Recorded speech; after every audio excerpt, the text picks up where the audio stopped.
Peace and blessings, family. This is your brother Asar Imhotep with the Madhu Andela Institute for the Advancement of Science and Culture. Just wanted to say peace to you on this Friday, March the 20th, in the year 2020. And we have another good lesson for you today. As you all know, anyone who has been following in the series, I have released a book, which is Aaluja Volume 2, China into Religion and Philosophy.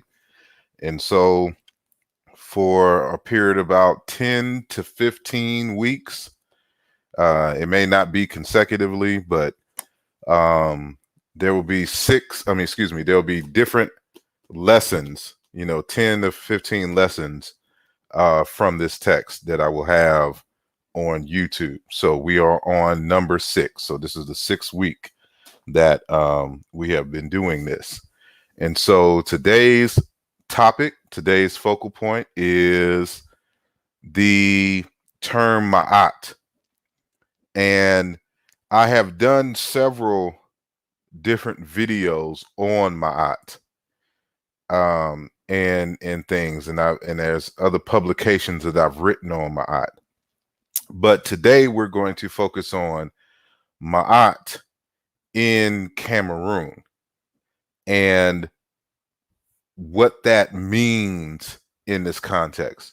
So this is another layer of the dynamic relationship between West and Central Africa and ancient Kemet. So this isn't one of those arguments that the ancient Egyptians, however, came into Cameroon, even though we can make that argument because there are individuals in Cameroon who have actually made that argument. And there's like a whole tradition, especially amongst the Basaa people, of, coming from Kemet in Ethiopia and then ultimately ended up in Cameroon. But we're not going to argue that today. We're just going to discuss something that we know is inherited. And so, as I've argued in Aaluja Volume 2, that there is this concept of mAa.t is not unique to ancient Kemet. And so, with a little bit of work in terms of a linguistic analysis, you will see this term mAa.t in various different dialectical pronunciations across Africa. And in many of these areas where the cognate for mAa.t is, you see that it is a fundamental principle from which, in parallel to ancient Kemet, how mAa.t is the center of the society in those areas. So that's something that I discuss in Aaluja Volume 2. So, for more information, of course, get that text. So just wanted to say, first and foremost, thank you all who have decided to join me live. And quickly, I want to give a few shout outs to people who are in a chat. So welcome and thank you all to Sister Maika, Don Williams, Medics 82, Till G 841, Marquise Kidd, Amber Evans, Mak Heru, One Love, Atiba Seku, June Money, Brother Chavez, Womp Womp. I'm gonna find out who that is one of these days. Uhuru Drums, T'Challa Bangora, Dwayne Williams, Freddie the Third, and Kofi TV. And let me see. New comments. Okay, and LB, I see. So if I missed anyone, that's just because I'm old and blind. So please forgive me. And thank you to Ivan or Ivan Vasquez Tellers for your contributions and donations. And so I guess it's a good reminder, the super chat is, up and developed.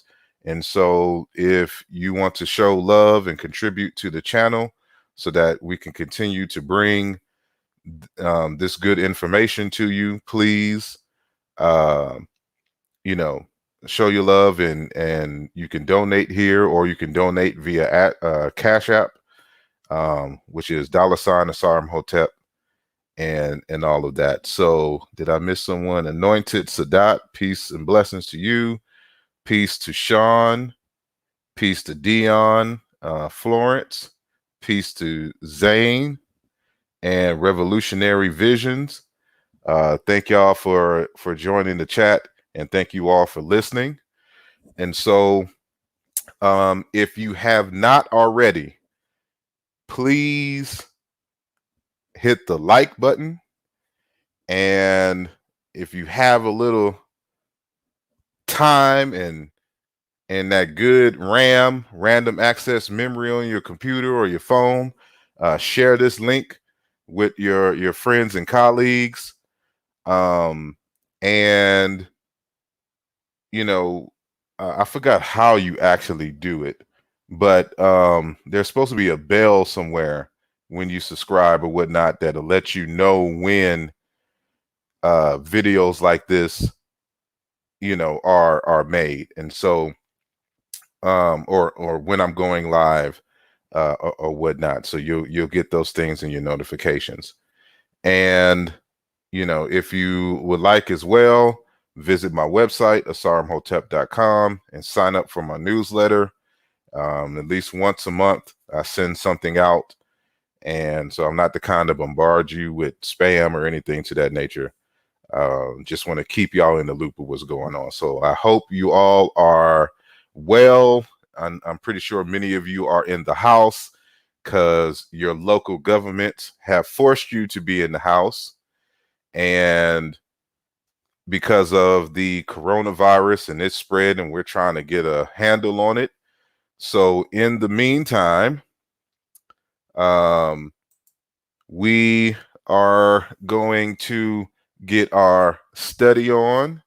We're going to spend quality time with our friends and family. We're going to practice something new. Who knows how long this is going to be? If y'all have any business ideas, I would recommend that you take this time to kind of jot them down and make a plan for yourself to execute once you can get out of the house and everything. And it's just a good time to catch up on some things. Look at your finances, look at your credit, make some plans, make some investment plans. Stocks are pretty low at this moment. Some of y'all, because of the interest rates, see if y'all can refinance your homes. So don't take this time and waste it. If you are unfortunate enough to be forced to stay home. So without a further ado, now that we got a few people watching live, I will now get started with the presentation. So just give me a second as I switch to share my screen. And peace to, I think some other people have joined the chat. Omar Reed, Sable Doe. I'm sorry if I'm pronouncing that all kinds of wrong. Asiatic Black Man 19, and Anointed Sadat Amin Ray. Peace to you all in the chat, and thank you all for listening. So let me close that. And so boom. When I look at this on my other computer and screen,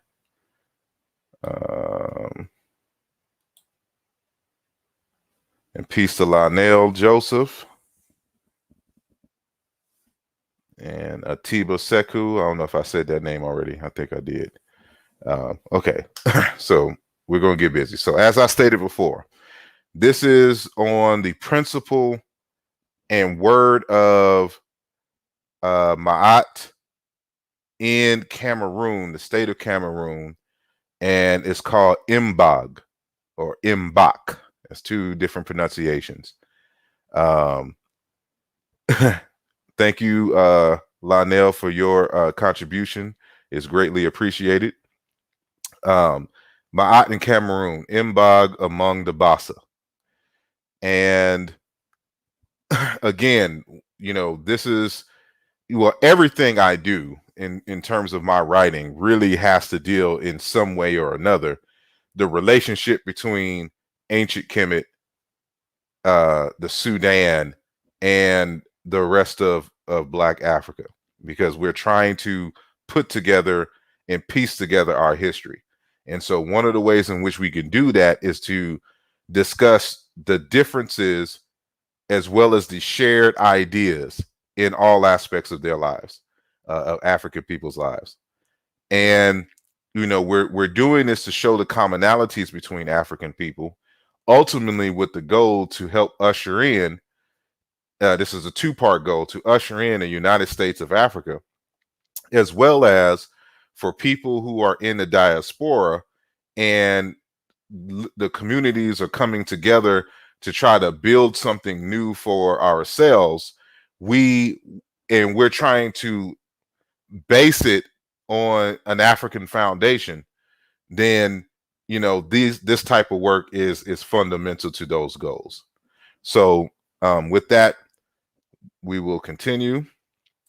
And so I remind everyone that the word Aaluja is a word meaning to make, to provide, to retrace one's steps, to refer to a place of origin, and to restore.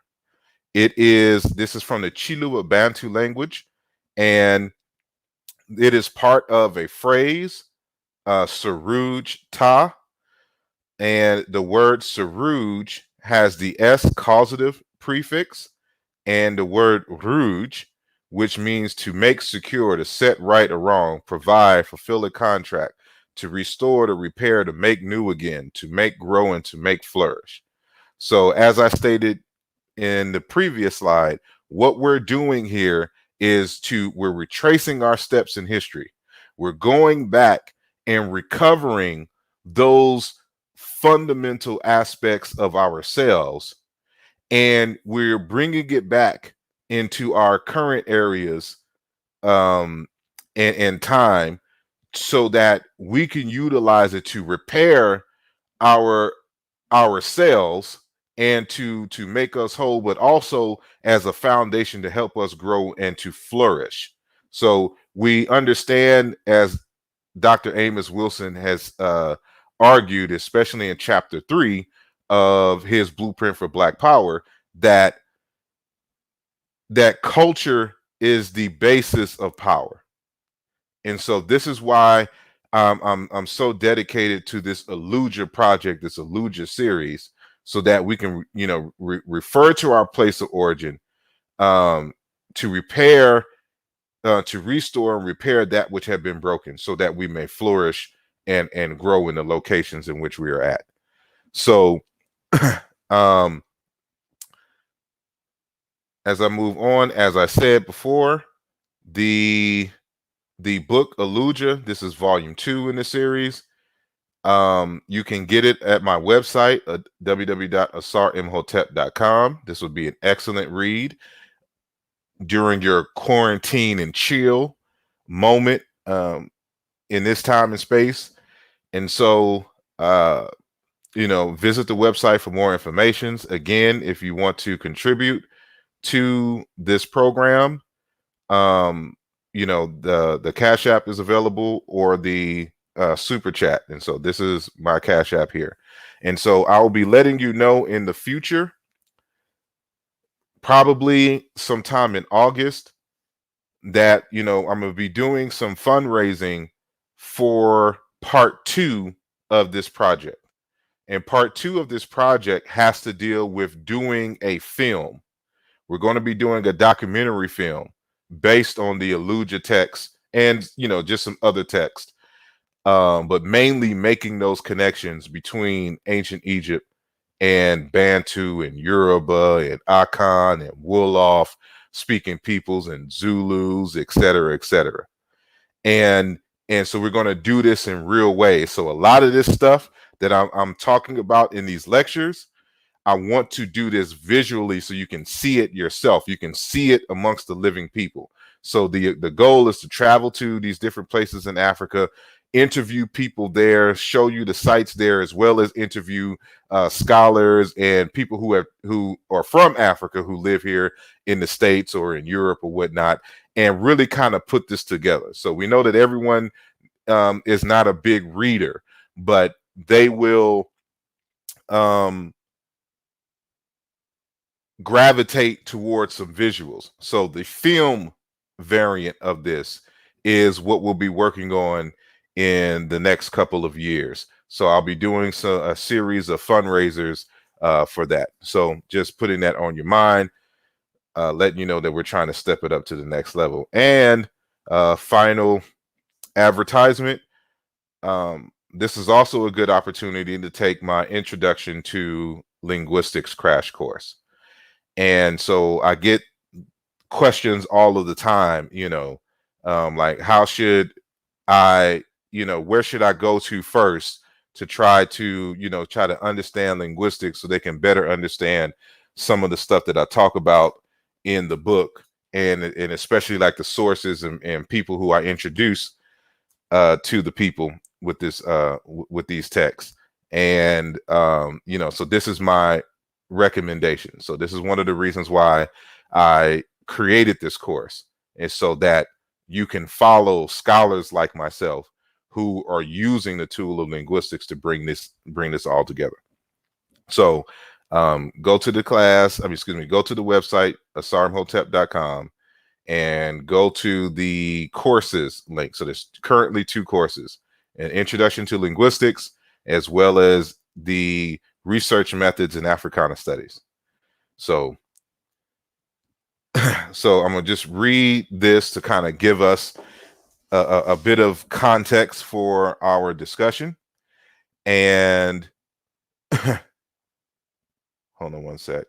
The reality of groupness presupposes the existence of a social steering mechanism that provides a governing ideology or worldview, which, in the words of Mindinge and Dr. Kipkowicz Sambu, and we'll be introduced to Mindinge in a little bit, determines the occurrence and the manner of the occurrence together of all that constitutes an ongoing social entity or unit.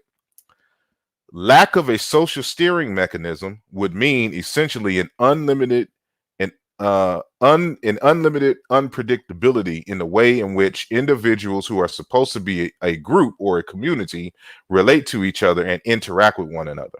In ancient Kemet, mAa.t is this social steering component that govern and influence the behavior of its citizens. This governing ideology and its system of meaning is present among a number of modern African people, which include the Kalenjin of Kenya, mAa.t, or Maat, as they pronounce it, and the Basaa of Cameroon, Mbog or Mbog. The objective of this social steering mechanism, therefore mAa.t, was to preserve the integrity, stability, and beauty of the community, which includes the living, the ancestors, the land, and territorial spirits. In this presentation, we will look at how mAa.t is conceptualized, understood, and put into practice among the Basaa of Cameroon. We posit that a deep understanding of mAa.t in Cameroon will provide us tools in which to analyze mAa.t in ancient Kemet. So before I move on, I want to say thank you to Don Williams for your contributions. I appreciate it greatly. And so we will continue. So even though we say the word Maat or mAa.t, that's really not how it was pronounced, at least in the Old and Middle Kingdom. And so I'm taking for granted that the listeners understand what ma'at means. And so this is truth, justice, straightness, balance, and order. And there's a few more definitions, but this is the fundamental definitions of the term ma'at. But as you see in the top part of this image or this slide here, I have the consonants in sequence MRKT. And this is the more ancient pronunciation of ma'at was something like merchit or merchit, something along those lines. We don't know what the vowels were, but as we can see, is different than ma'at. But I'll continue to say ma'at because those who are familiar with the concept knows that's how we usually pronounce it. But I will show why it's important to identify these consonants that make up this term ma'at. And so here we see the goddess Maat with the feather on her head and the wings, kneeling in front of Het Heru in this image here. And so this looks like, I don't even think this is a real image. This may be like a tourist image. You know, like for anybody who's been to Egypt, you see these types of reproductions and things of that nature. So looking at the chat, and I see Ayara, Yashael, can your books ship to Korea? Yes, they can, but you're going to have to go to Amazon for that because it'll be cheaper for your shipping to go through Amazon if you're in Korea or whatnot. So if I do it from, you know, the regular post office, it'll cost more. So if you're interested in the text, go to Amazon.com and purchase the book there to go to Korea. Okay, I'm gonna continue. So there have been many proposals, and I should say this, that to my knowledge, I think I am the only scholar to actually do a serious etymology of the word ma'at, a linguistic analysis of the word ma'at. And I'll show you why. And so one of the, you know, important texts, especially for linguists trying to trace and understand words in ancient Egyptian, is this brief series, the Etymological Dictionary of Egyptian, by Dr. Gaber Takacs. Unfortunately, he has passed away and was only able to complete 3 volumes. So the third and final volume was volume M.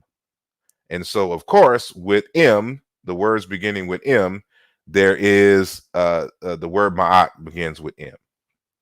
So in that text, you can see his analysis, and it's actually more to this. And so I'm just taking a small portion because it's a long analysis of ma'at. But as I argue, there's no real analysis because Gaber Takacs is one of those Africanists that uses the, what should I call it? The mass comparative method. And so when you open these books, he never does a systematic sound meaning correspondence list between any 2 languages. And so, like as we see here, you know, one of his proposals, or excuse me, I shouldn't say that they're necessarily his proposals. What he provides his own proposals for words in the dictionary, the etymological dictionary, but primarily what he is doing is finding proposals from scholars, you know, around the world and from all periods and compiling them and then providing his analysis. So, you know, so what, you know, words that have been proposed as cognate for the word ma'at is, you know, in Central Chadic, in the Zagwana language, mara, correct. For which in Eastern Chadic, they have marue, directly. There exists variants with L And so what is this? Southeast Omotic, Molo, straight. That's a reconstructed form. And Zace and Zig, I forgot what that language is. Molo. And Central Chadic, Mil, correct. Kilba, Milu, correct. He says here the primary meaning of the underlying Afroasiatic root, Mara, might even be straight. And the problem with this, again, is that he doesn't set up the sound meaning correspondences in the language to see if any of these are actually cognates. And so that is a something that I avoided in Aaluja Volume 2. So you'll see a systematic correspondence between Basaa, a systematic correspondence between Chiluba, of course, and a systematic correspondence between the Kikongo language. And so, we're only dealing with the Basaa at this moment. And so we have other analyses from, Dr. Theophilo Benga. And you can find his analysis, his proposals in a book called A Companion to African Philosophy, edited by Kwasi Wiredu. And, towards the left, you can see his proposals. The problem with Obenga's proposals here is that he does exactly what Takacs does. And so often you'll see Obenga doing mass comparison. He talks about Greenberg in mass comparison, but this is exactly what Obenga does on occasion. And so because he's doing this, you see that his semantic range is all over the place. So he equates ma'at with Cushitic Ethiopia, moyo, motive, reason, truth, and reason are inseparable. Then Congo, moyo, life, and that Cushitic variant is more than likely a borrowing from one of the Bantu languages in the area. Soul, mind, Ngbaka and Central African Republic, Ma, magical medicine, Thong, May, pure, Maya, to know, truth, enjoy, in the Yoruba, Mo, to know, and Hassa, Ma, in fact, indeed. These are just all over the place. In Nur, in the Nilotic Sudan, Maat, total, sum up. And so you see that he's kind of all over the place, and he doesn't really give any rhyme or reason for why these would semantically be related to the principle of ma'at. And some of these variants, especially these Moyo and Bantu, they have nothing to do with ma'at at all. That word, for example, Moyo derives from a word meaning heart. And from the word for heart comes the word for soul, spirit, courage in Bantu. And so this is just a totally different word. And so this Mpongwe, Gabon, Maya, to know the truth, totally different word. And so Maat is not known to mean to know the truth or something to that nature.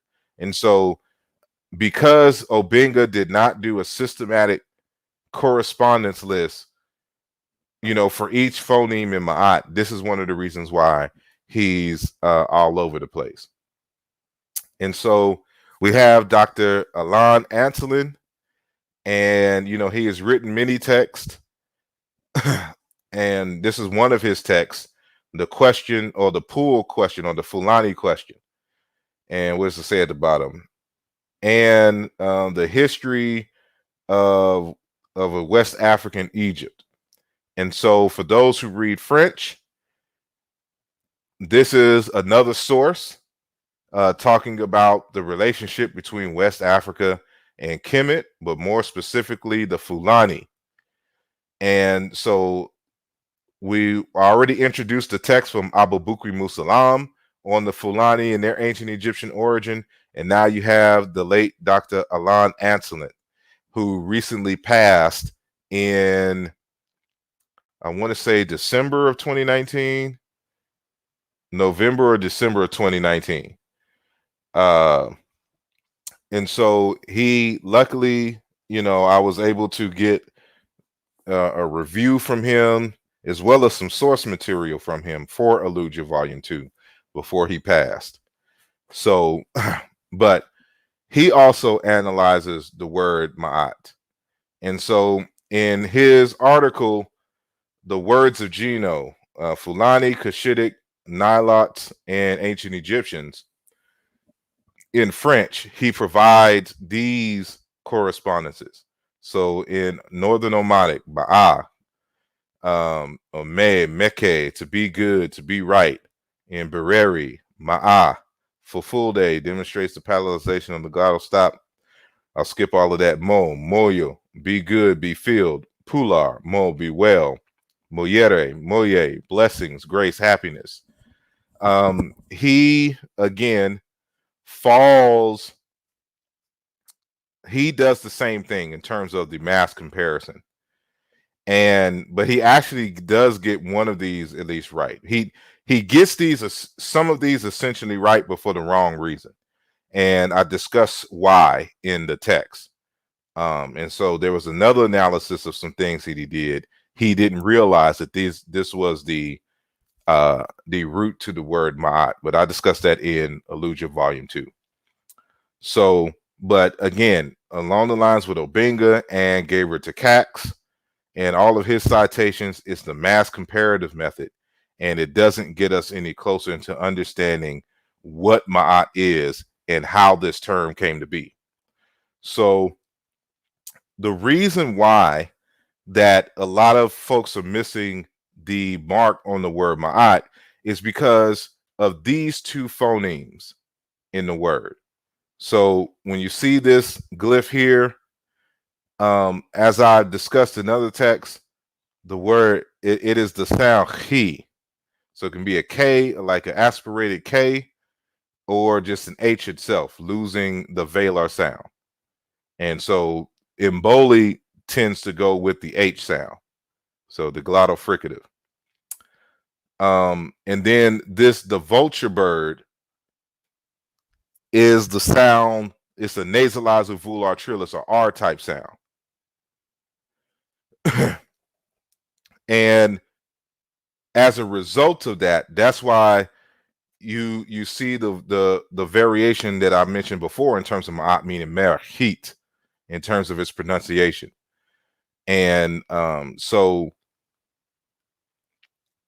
the details and everything are provided, again, in Aaluja Volume 2. So Malana Karenga, in his text on ma'at, posits that the etymology of ma'at suggests an evolution from a physical concept of straightness, evenness, levelness, correctness, as the wedge-shaped glyph suggests, to a general concept of rightness, including the ontological and the ethical sense of truth, justice, righteousness, order.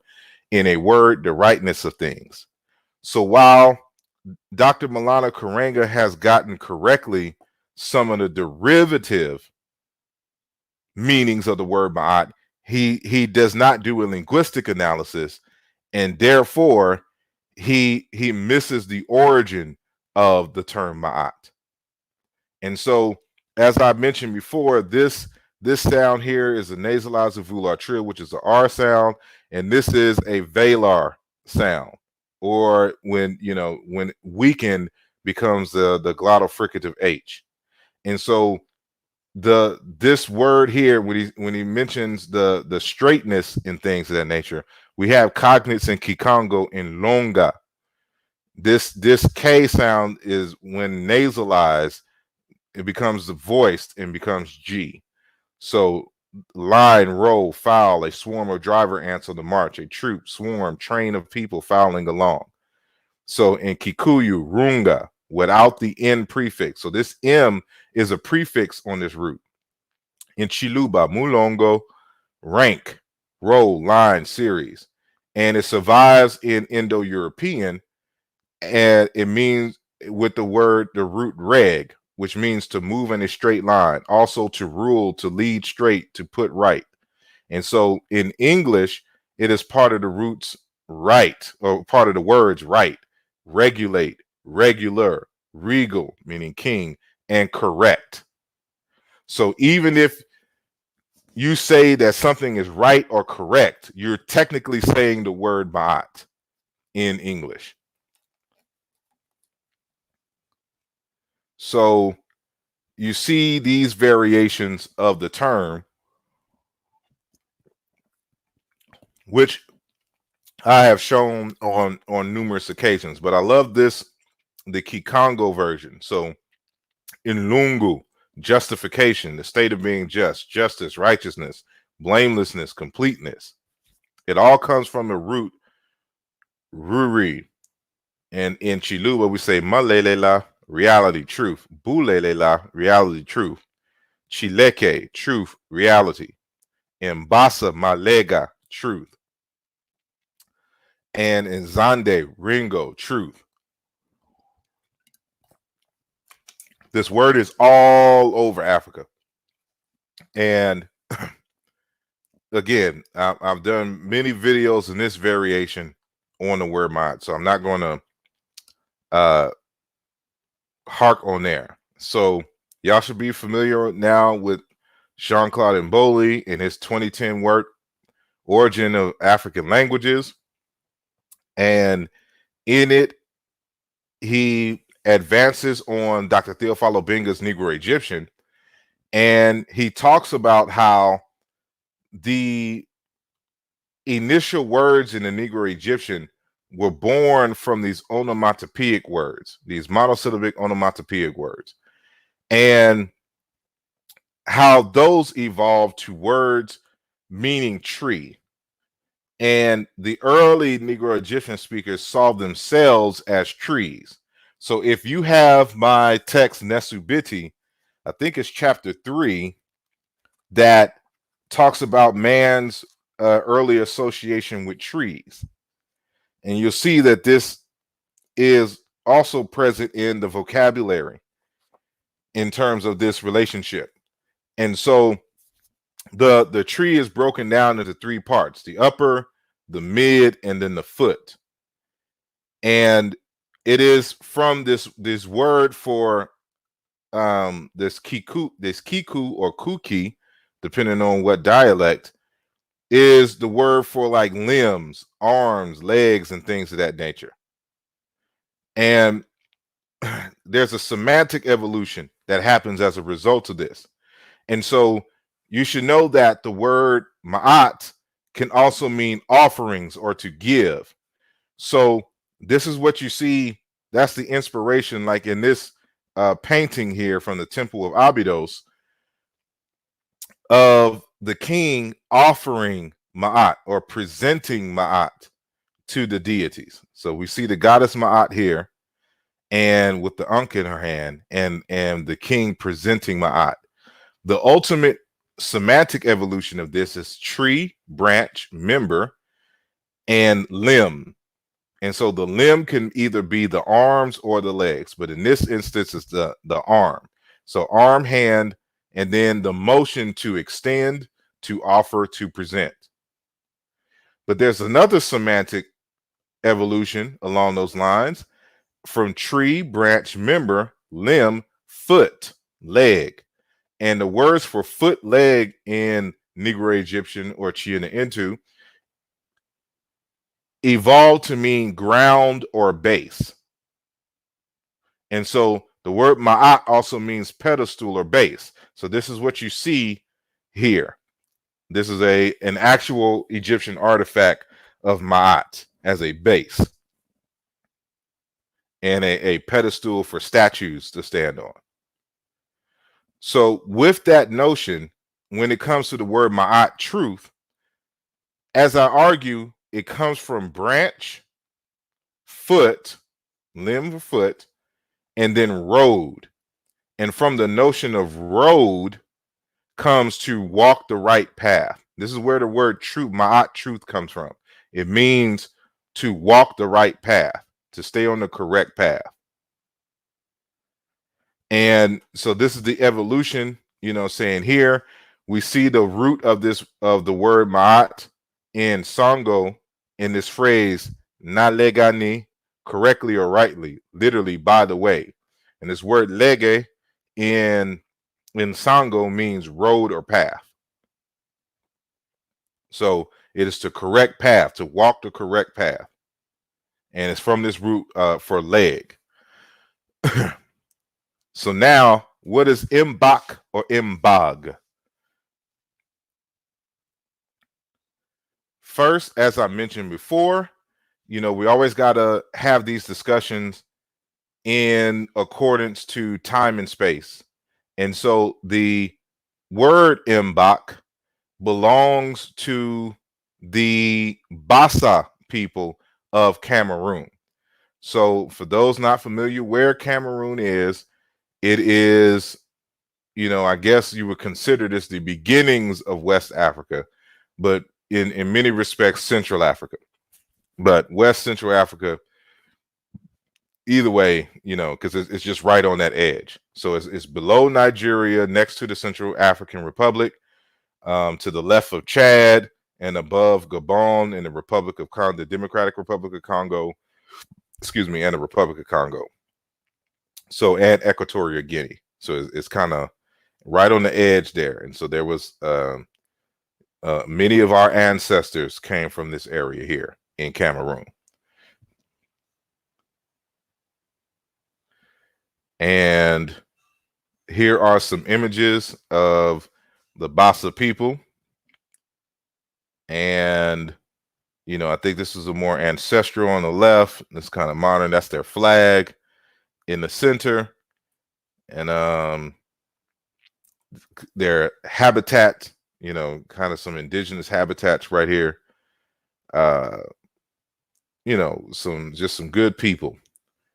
And Dr. Omindiji, I think, is Basaa, Egyptologist out of that area.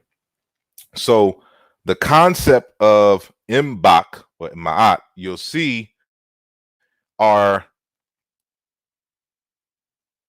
the concepts itself is very striking with the ancient Egyptian in terms of its application. And before we get into the linguistic analysis, I must stress that the word Mbok or Mbog, you can say either one of those, it has various different layers of meaning. And what I'm willing to argue, the reason why, is because they're actually separate words, just like how the ancient Egyptian has separate words that we all consider one ma'at. And so, I've translated into English, some of these pages because, again, or if I didn't mention this before, Cameroon is one of those countries that was colonized by the French. So the colonial language and lingua franca of Cameroon is French. So when anyone's writing about Mbog or Mbok or the Basaa people, they're primarily doing it in the French language.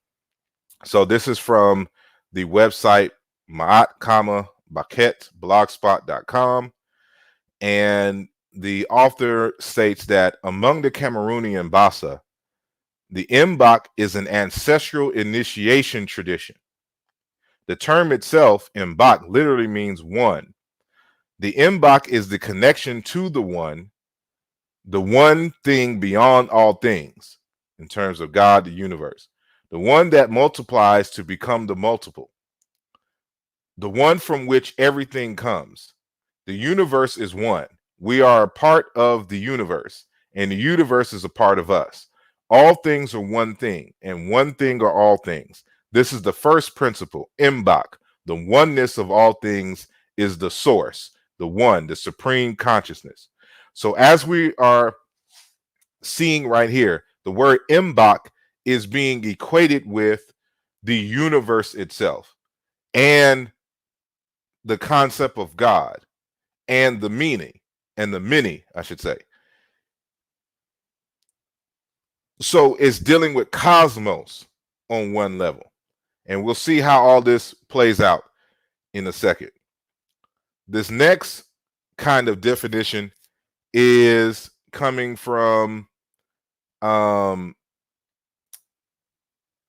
the text called the universe, of the speech of Theodore Mai Matip Yeunde. And the author here says the Mbog is a gerontocratic and aristocratic institution. So just like in the previous one, they told us it is also an ancestral initiation tradition. So Mbog, mAa.t, is a priesthood. And so this author affirms that this is an institution which informs the entire social organization and whose ideal ultimately is the spiritual elevation of the individual with a view to promoting the global society. The training goes through a long initiation which allows the applicant to acquire fundamental knowledge relating to the animal, vegetable, and mineral kingdoms, the laws that govern them, speech controls, system, signs and symbols. So again, it's an institution on the study of the cosmos and the fundamental laws of life in all different variations of life, including, of course, the vegetable, animal, and mineral kingdoms, the laws that govern them, how to speak correctly, speech control, how to do public speaking and to master the art of speech, and then signs and symbols. So all of this is encompassed in Mbog. And there's an author by the name of Ndong Lalong Wanyu, and he wrote a text in Basaa called Minan Mi Mbog Koba. And in this text, he informs us, and I give the page numbers for these things. Mbog in Aaluja Volume 2. Mbog derives from the word Bach, which means to arrange, to organize, to govern. Bach, which means one who comes before the others.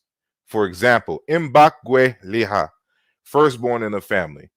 Mbog is the principal thing in the life of a Basaa, which sets and governs the laws. So we're back to this laws and the issue of speech and governance now.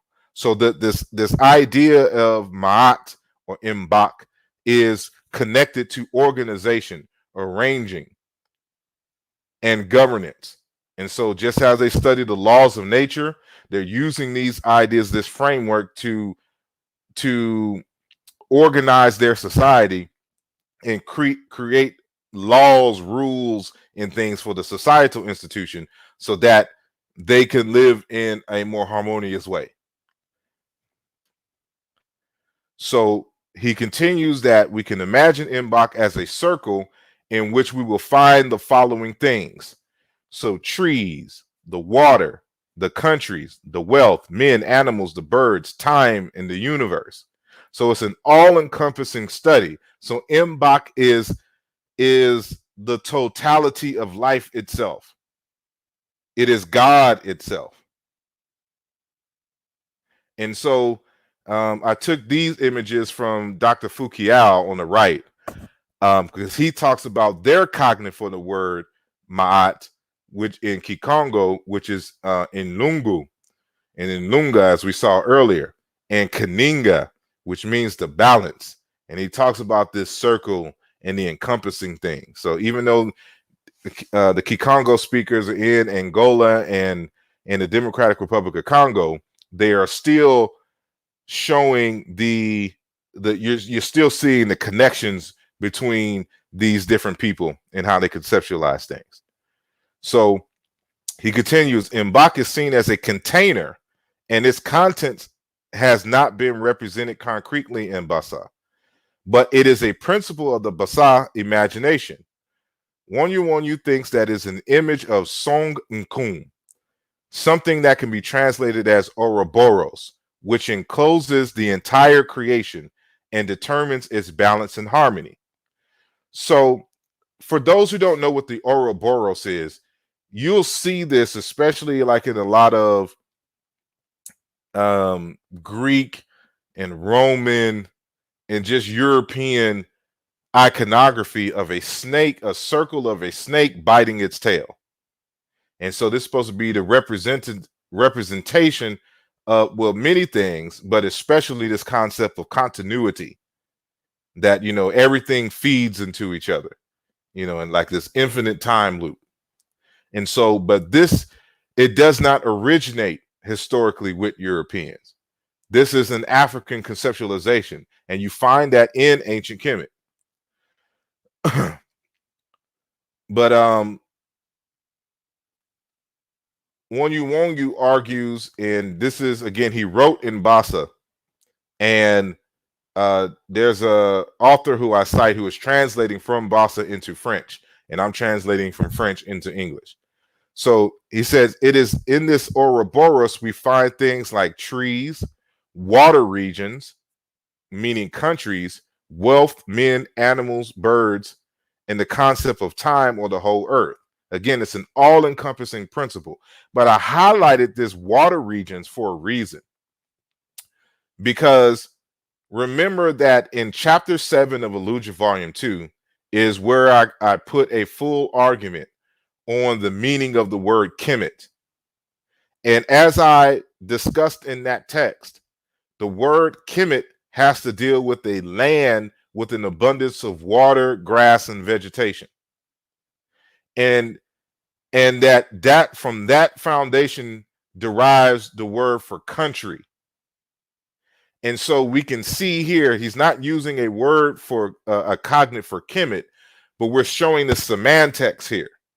The semantics says a country is a water region, a region of land that has an abundance of fresh water, either coming from rivers, either coming from rain, lakes, you know, things of that nature. That's what a country is in the African sense. So it's not like in the modern times where it's these political borders on the edge. With in the languages, what was a country, what was a state or whatnot, was on the edge of water regions. That's what's the most important thing, water.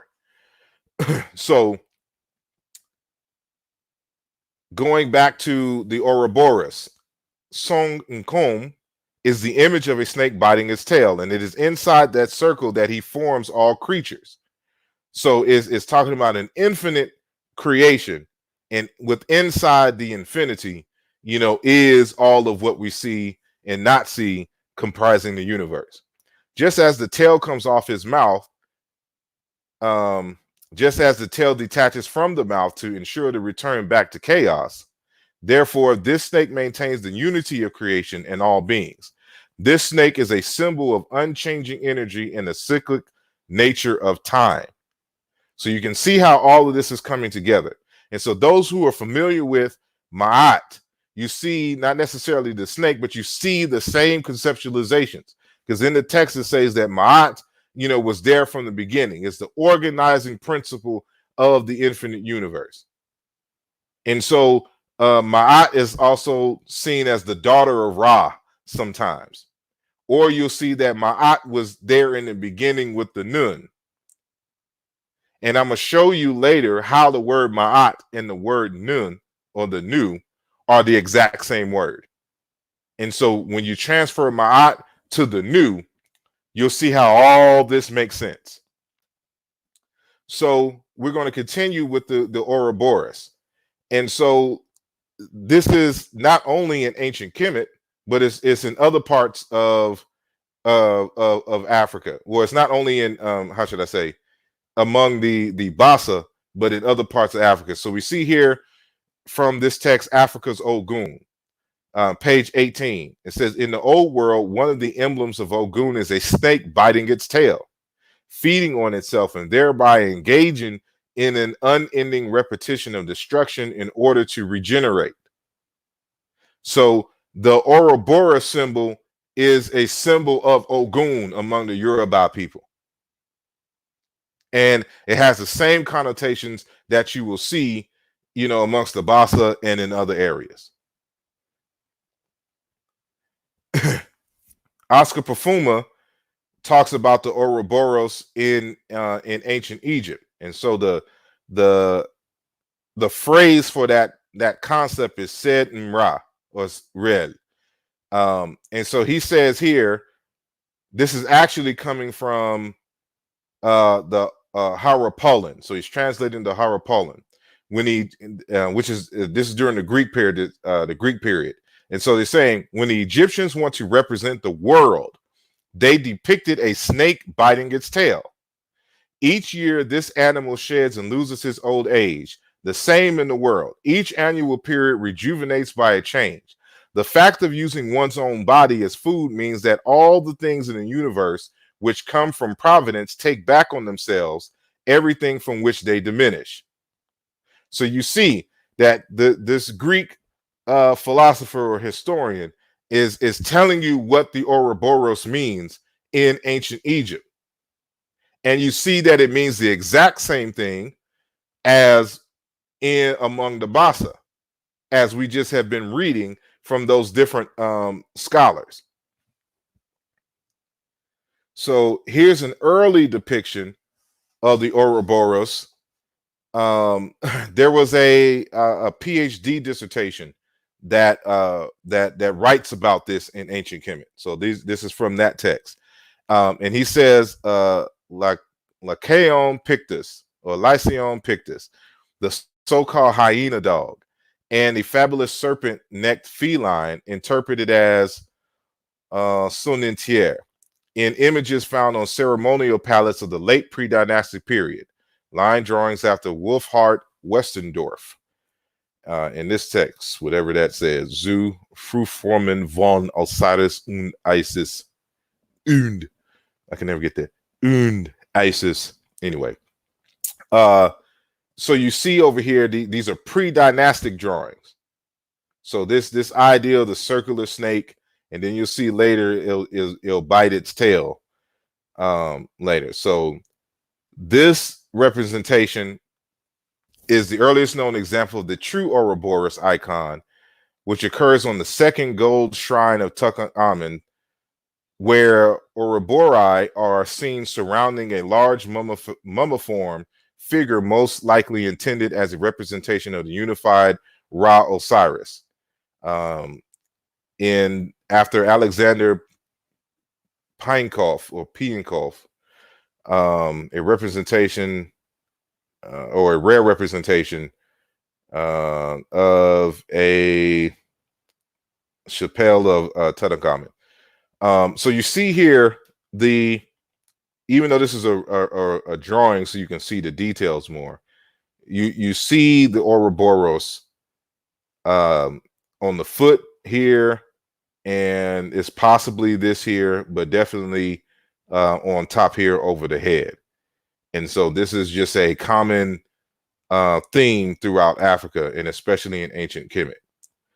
And so we continue. So if we want to try to explain Mbog, and this is still Wonyu talking here, we will say in the beginning was Enso, zeroness, emptiness, then Mbog, then man. Through it, we find the Basaa family.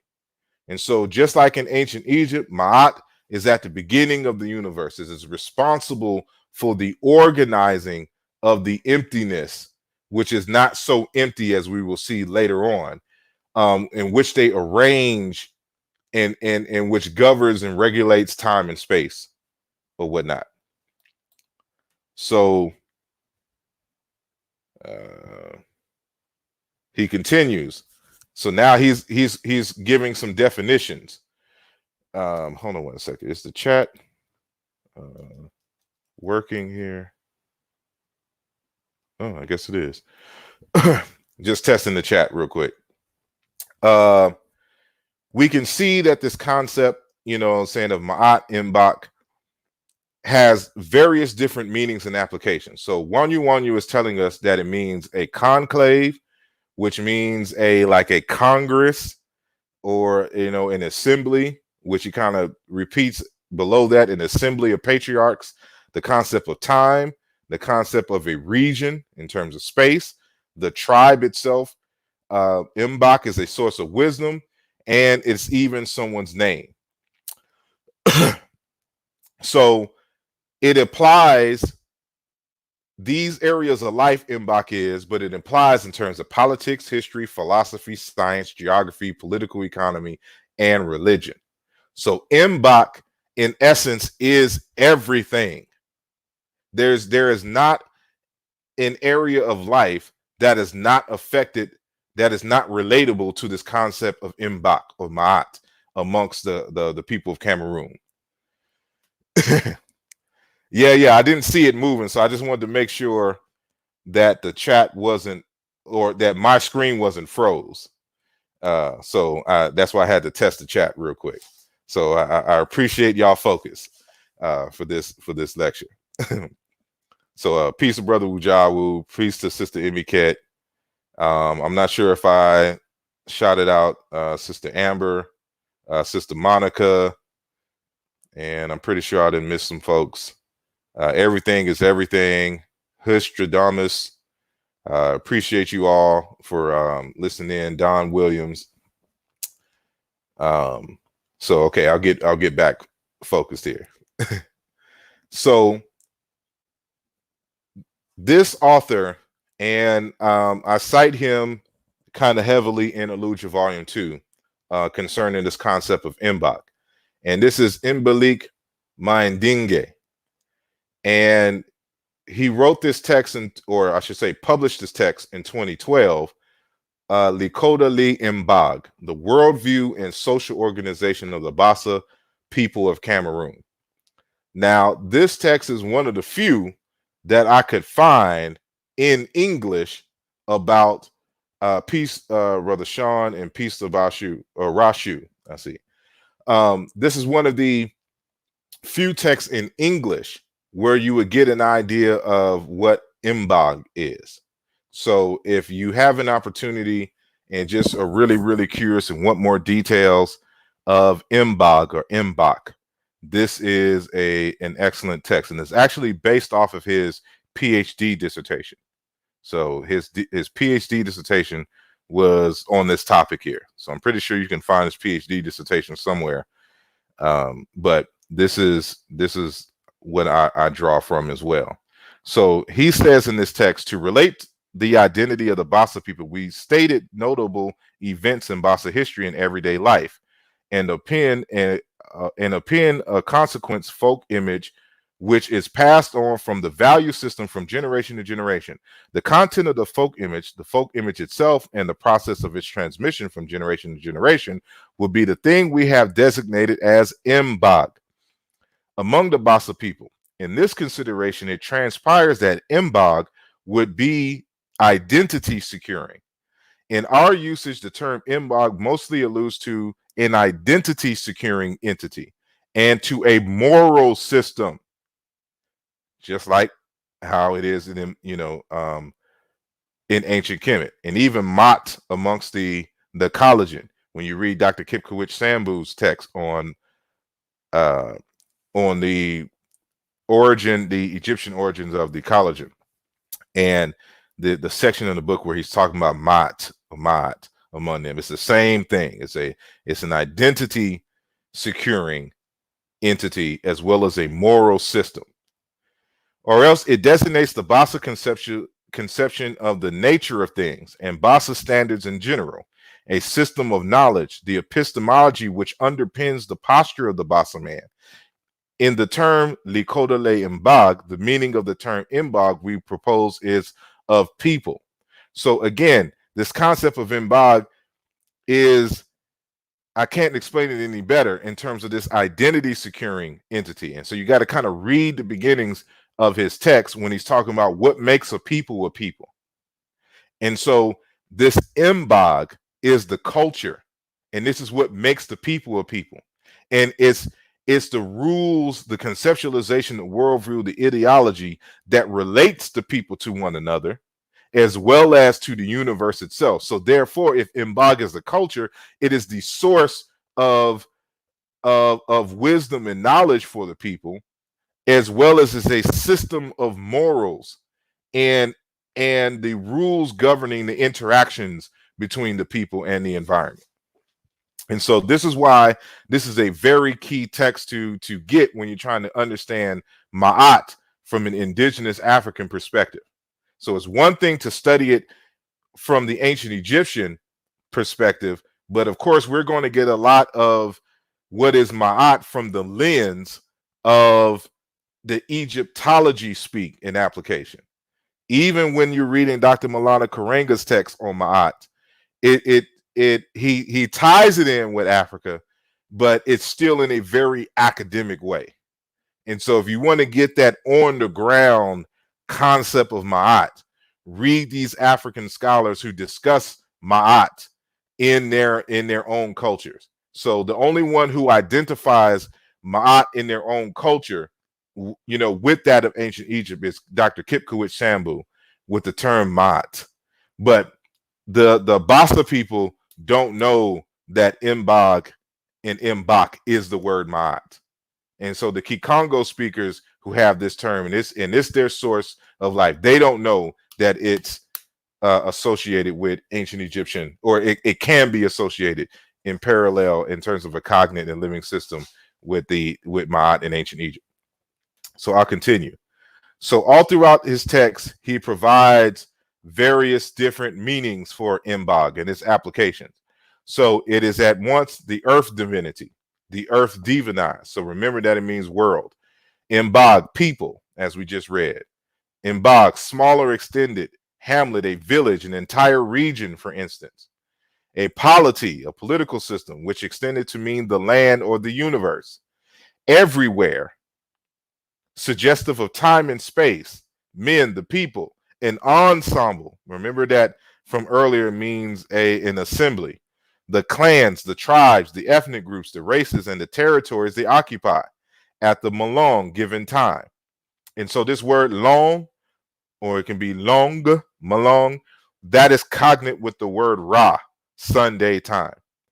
And I have a chapter 12, which talks about Eling time. So there's another variant of this word Eling in Cameroon, amongst some other Bantu speakers there, and I give an analysis of that. But this is the word Ra, and I'm writing a book on Ra, and I'm gonna show y'all that Ra and ma'at are the same deity. And not only are they the same deity conceptually, they are the same linguistically. And I'll show you a little bit of that. And so a lot of this is Aaluja Volume 2, and a lot of what I'm talking about is some texts that are coming up that I'll be publishing in a few more years on this subject. But ma'at and Ra are the same deity. Continuing, Mbog in this instance is knowledge, the mores and usages in a group, and may be expressed by means of words, oral traditions of various forms, dances, recitals, the solemn discourse of the Mbog, or man of wisdom, a venerable old man, when he relates the genealogy and history of the group, the lyrics in the songs of the Helung player, revelations of the oracle, and such, and other events. Mbog, he who is blessed, and through whom benedictions come. And we'll get a more accurate, not more accurate, a more detailed definition of that term. It's going to be very important. And so Mboji, a witness, slit marks, a kind of counting system. So you're wondering, like, how can this word ma'at or Mbog mean all of these different things? We'll see that these are actually different words, and they have kind of coalesced together, and they systematized it in a way that, well, all of these aren't different words. Some of these are extensions of the same root, but a lot of these are different words into themselves. And so the ancient Egyptian provides us with an explanatory model for this concept of Mbog. And so Mbog as culture. And so in this one Basaa dictionary that I have, the word Mbog is defined as culture. So actually, Mendenge actually defines it as culture at one point, but in the dictionary that I have, it's part of a phrase, ligwe lid mbak, culture. And so what do they mean by culture? Ligui or liguei means birth, from the root gue, be born, li of, and Mbog, which I have here is mAa.t. So the culture is that which gives birth to mAa.t, or Mbog or Mbog. That's what culture is to them. So in terms of order, reciprocity, good governance, good human relations, the universe, etc., that's the culture, that's the system. So those fundamental principles that give birth to the system of mAa.t is the culture. So when you talk about mAa.t, you can only talk about mAa.t within a cultural sense. It is the religion. It is God. It is the relationship between people and the land, and the environment, etc. It is all of these different things. And so one of the earlier scholars who equated Mbog and mAa.t is Dr. Pierre Onmendiji. And he's a linguist, an Egyptologist, and of course, anthropologist at the University of Yaoundé. And he wrote a text called Egyptian mAa.t and Basaa Mbog. And I'm reading from the bottom page here. Notes for a comparative study on the fundamental constitution of two African civilizations. And so then there's another text written by an individual who equated mAa.t and Mbog, and that is Egyptian mAa.t and Basaa Mbog, a small comparison of two regulatory principles of the cosmos. Now, Mbog in Onmendiji and Michael Eon, and we read some of his stuff earlier, who he was citing. These two authors equate Mbog and mAa.t, but they don't make a linguistic argument. They just noticed, and this is what led me to my association of Mbog and mAa.t. They noticed that everything that you can associate with the concept of mAa.t, they can associate with Mbog. They're mirror images of each other, with the exception of the personification of, saying the woman with the feather in her head. But as we saw earlier, Mbog is also the earth divinity. So it's still divinized. It's still a god, and it's the ultimate god as well. But it's not a feminine woman. Well, technically, if the earth is a feminine, according to them. So I guess in the same way, but not in the same way. So more investigation needed there. But they only equate them conceptually.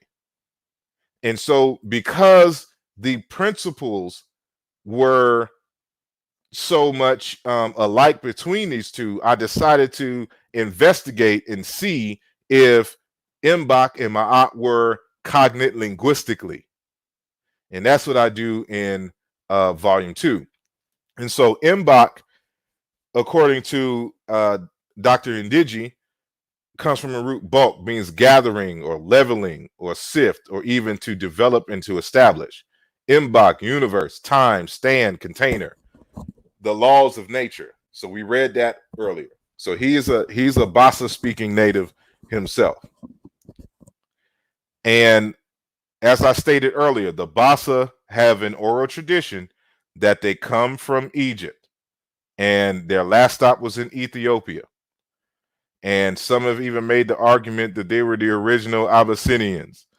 To what degree that we can make that argument, that's still an investigation for me. So I'm not going to make that argument. But at least on this principle and other things as well, these are exact concepts. And so now we get to the linguistics part. So to understand why I equate the two and how I'm able to prove that Mbog is mAa.t is, of course, y'all should know by now, anytime we make linguistic claims, we have to demonstrate it by a series of regular sound meaning correspondences. So there's different words, ma and ma'at, in the Egyptian language. And so we have this root here, ma, meaning rope. And then with the suffix t, which is the unifying principle that holds all of creation together. And then we have this root here, to put together, to tie. And so we have this gathering, this unity in assemblage, which is we can also gather here. And then in being whole and entire. Maat, level, balance. Bulk, leveling. And so this is one way that we can prove that the M is a prefix on the root. And I should say that the K sound and the ng in Basaa interchange. And so you'll see different variations of the word with K at the end, and then they'll nasalize the K and it will voice the K, because this is a voiceless velar stop. And so it becomes a voiced velar stop at the end here. So ma, wind, breeze, or mawu, or marekhu, I should really say. And this is Mbog, wind. Ma, base, pedestal, as we saw earlier. Mbog, stand, container. Maat, orderly management, order, harmony. Mbog, structuring, arranging, ordering, grouping together harmoniously, order, structure. So you can see how this becomes associated with the universe and the governing principle and laws. Maat, village. Mbog, kinship, family, village. A variant is Mbai or Mbe, village. Marihu or Maathu, the leader. Marahui, the chief. Then Mbog is a partial reduplication. Mbog, manager of social institutions, the head of a lineage, also a priest, an elder, etc. Maat, the governing social principles, do's and don'ts. So as I said before, Libag, tradition, culture, system of social attitudes. Kill, slaughter, sacrifice. Mbog, destroying, violent. Baraku, sail, to sail on. That's a verb, but we see that it has a verbal suffix. So there's a W that is a verbal suffix. So it changes nouns into verbs. So the noun from which this comes from is this word marik, meaning fabric or linen, which is also, they use for sails. And so in bungae, shade, curtain, sail, noun, to spread out, to sail. So you see, and then ma'at, truth, and then ngamba, genuine, real, true. And so the syllables are switched at the bottom here. And so these are the sound correspondences on the right here. So as we can see, the nasalized volar trio corresponds to the B sound. And the fricative here corresponds to K or G or NG. And then T is the suffix T is 0 here. So these are the correspondence. These are the sounds that match. So we have proven our case here that ma'at and Mbog are cognates. So, and this is just just kind of so you can see it a little better, just in case it was small. So I just took a small portion, just the first 3 rows, that you can see the correspondences here. And so to demonstrate, this is a further test to show that the B sound corresponds to the nasalized volar trio, and that the K sound corresponds to the fricative that we see in Egyptian, or the aspirated velar, however you choose to interpret it, the sound. So I chose, for those who transliterate ancient Egyptian, capital A, lowercase x, for this series here. And so the H with the loop under it interchanges and corresponds in many words with the the fricative here. So that's why you see a mix here. But you can see that even in Kikongo, it's the same thing. So even without the, so this in ciKam doesn't have the M prefix. And so, you know, we say ak, but it's really rek, abundance. Reki, to be inundated. His bweka, to abound, to be in abundance. In Basaa, in Bugai, surplus, overabundance, excess. So akti, aki, aku, plants, crops. In Kikongo, in Bongo, general name for vegetables and things cultivated for food, seeds, or seeds or food or whatever. In Biki, seeds, pipes of a gourd kind, vegetable marrow, marrow, melon, etc.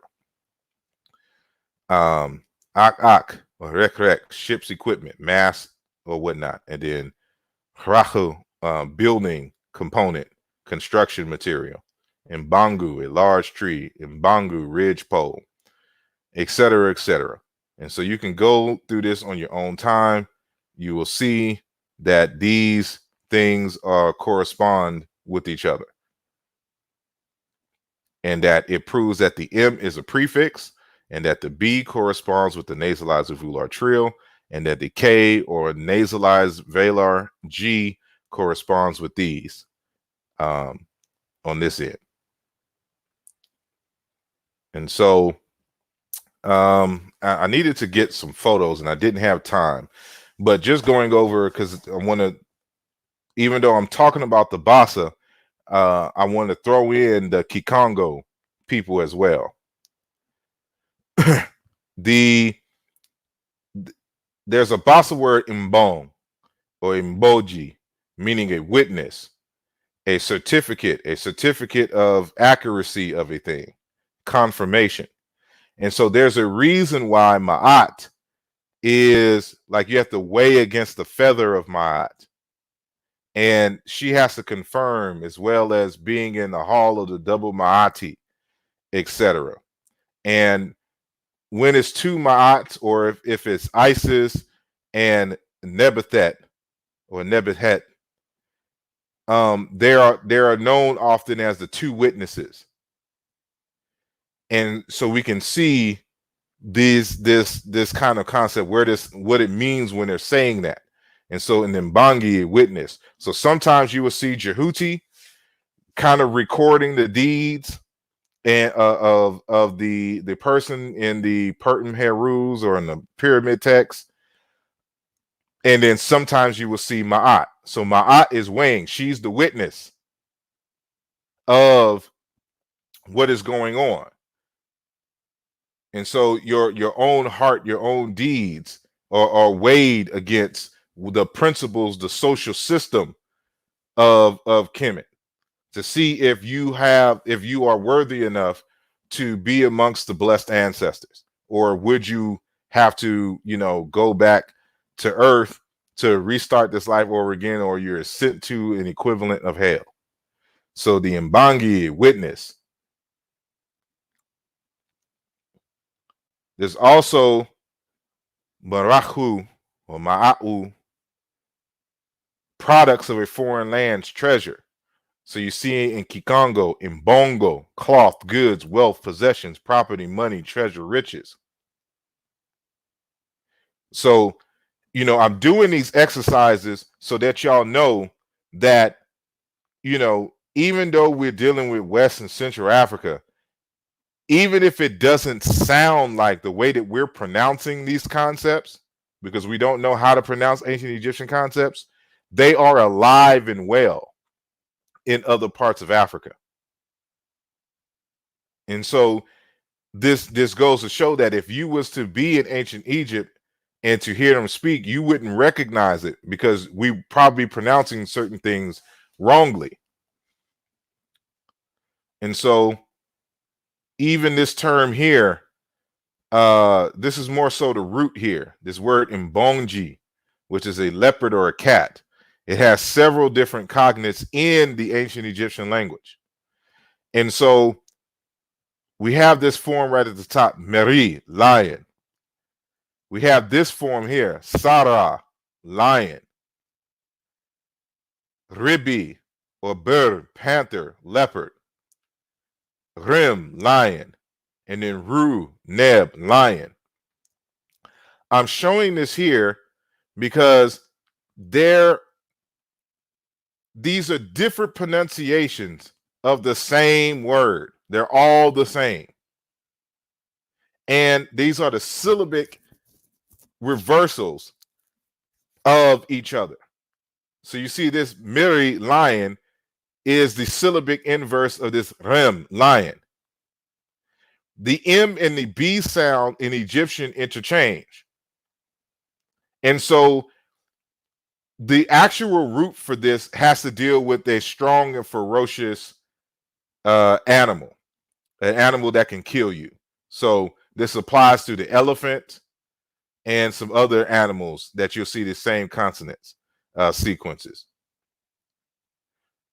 But notice these over here, Sarah, lion, and this word ra here, or rech, lion, with the word ru and neb.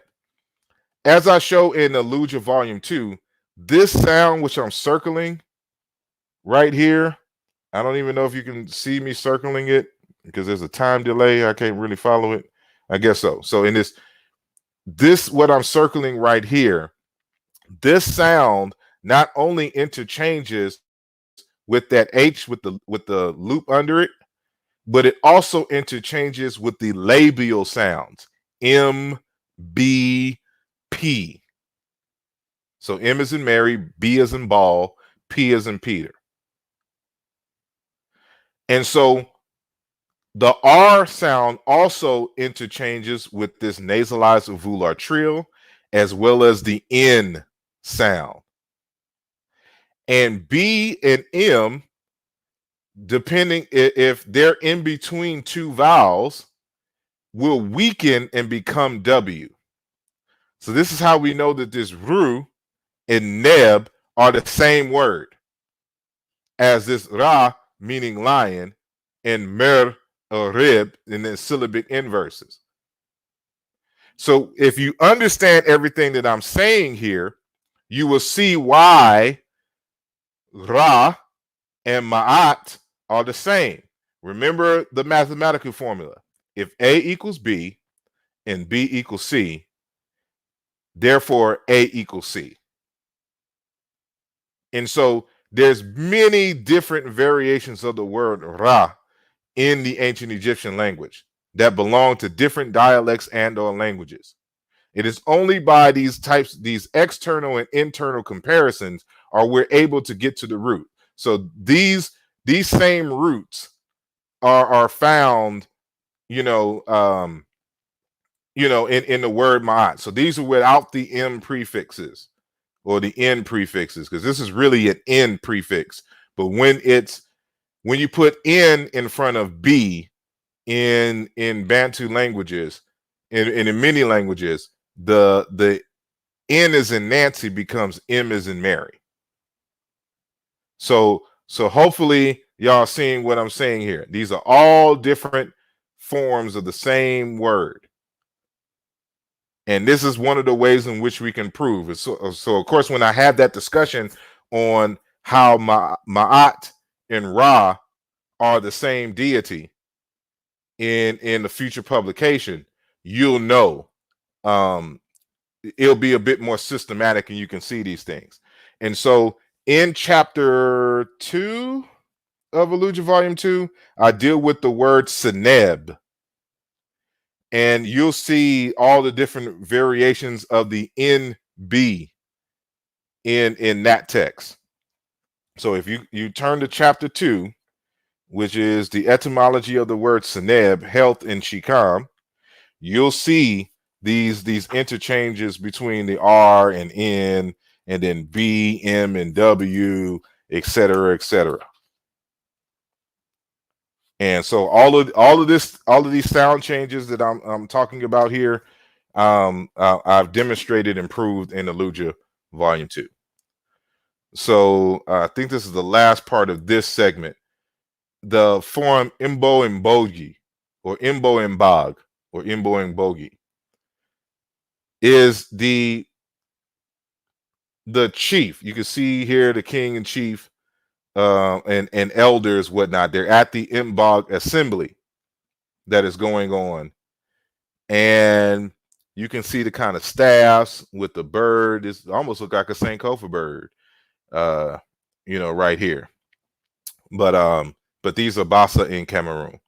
And so Mbog is a partial reduplication of this word Marahi, the chief or the king, the leader in Egyptian. And so the Mbog is the patriarchs, men of wisdom, initiated heads of sections of the society, the custodian of customs, and the tradition among the Basaa people. And so just like in ancient Egypt, this is a priesthood, it's a leadership, it's a title for leadership. And so Mayindinge in his 2013 is an article. I cite this in the text, but it's basically kind of a condensed version of the book that I showed earlier. And so in his article on Mbog, he says a senior dignitary, the Inca Mbog, the Imbo Mbog, the Hiko Mbog, could be the Heka, I need to look into that, and such others, must be Ngueles, in a direct line of descent from the founder of his group. Remember in Nesubiti, I talk about how the kings and chiefs are to be representatives of the founder of the community from which they descend. So that's why, let me go back a little bit here. You have this term Sa-Ra, the son of Ra, the king, the lion, the Heru, or whatnot. The same tradition exists amongst just Africa in general. In the Council of the Ba Mbo Mbog, the Ba mix is a plural prefix, or Likoda Li Mbog, or the assemblage of the Mbog, the elected participant sat with a deliberative voice. By virtue of the status of his lineage, of his tribe, of his ethnic group, or of his Basa, or of the Basa nation, he was the depository of power. So the mAa.t head, the Mbog, the Mbok, the Mbo Mbog, is the depository of power. At each of these three levels, he was the personification of Mbog. So remember, the king is in ancient Kemet the personification of Ra.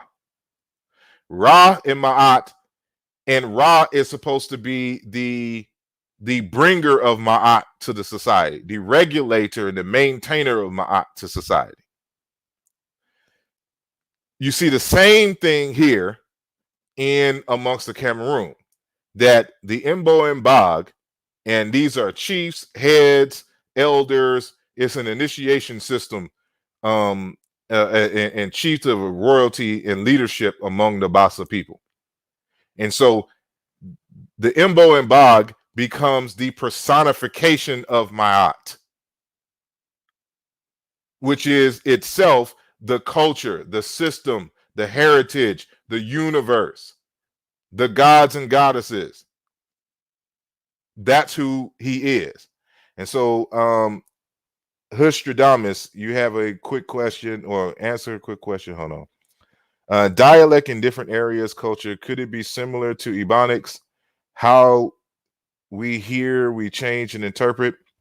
A dialect is simply a variety of a particular language. And this is how languages form. So imagine that you have one language in time and space. That's 1,000 years ago. The descendants of that original group that existed 1,000 years ago, they start moving into different territories, further and further away from each other. They get to a point where they no longer interact with each other. So let's just assume that the one turned into three different segments and they all split in different directions. They're still going to be speaking the same language. However, there's a natural tendency to change pronunciations over time in a particular area. So that's where you get the dialect from. And so that dialect ultimately, as the people continue to move or not interact with each other, there's going to be a certain point in history where they can no longer understand themselves. So, like, we can understand Jamaican English right now. We can understand, Haitian English if they have it, Trinidad, whatever. But if we continue to be isolated, the people from New Orleans won't understand the people in New York, and they won't understand the people in the Caribbean, et cetera, et cetera. So these dialects become languages. And so, but what's unique about Ebonics, it depends on who you ask, because like professors like Dr. Ernie Smith argues that Ebonics is a different language because we borrowed damn near all of our vocabulary, but the structure, the underlying semantics, and the grammar of Ebonics is kind of it comes from West Africa. It comes from those West African languages. And the same thing with Gullah Geechee, etc. So it just depends on who you ask in terms, but some will consider it a dialect of English, and then linguists like Dr. Ernie Smith will argue that it's its own language. So I hope I answered your question. So I'm gonna get back to this. So I have bolded this word Ngueles, which he said in Mbog, a senior dignitary, the Mbog must be Ngueles, in direct line of descent from the founder of his group. And so that word Ngueles it means of noble birth, not of mixed blood, the landed nobility. But in Chiluba, they call it the Baincoles, which are the eminent and powerful men, which I just totally forgot to actually put in the quotations, but I'm telling you the definition right now. It means the eminent or powerful men or gods. In Kikongo, they have a variant in Kela, the erudite, learned man, the educated, civilized, and noble man. And these terms, of course, are cognate with nature, God, divine.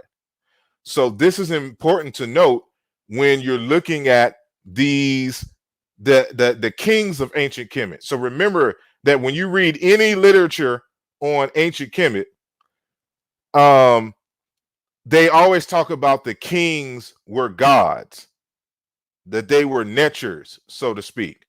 Now you understand what the word neture means in association with the king. They are the nobles of noble birth, the landed nobility, the erudite learned, the civilized and noble peoples, the God divine forces, the eminent and powerful men. That's all that is being conveyed when you talk about the king being a necher in the ancient Egyptian language. And so my last video, I believe, the last one that I did, the West African and ancient Kemet correspondences, we dealt with necher. So I deal with necher, of course, in Aaluja Volume 2, so we won't spend too much time on that. But I just wanted to show you, these correlations, that not only are they using the term ma'at in association with the chiefs and things among the Basaa, these folks are also called netchers, just in the more archaic form of the word that we see here. So, and this is one variation of the word netcher on the left-hand side.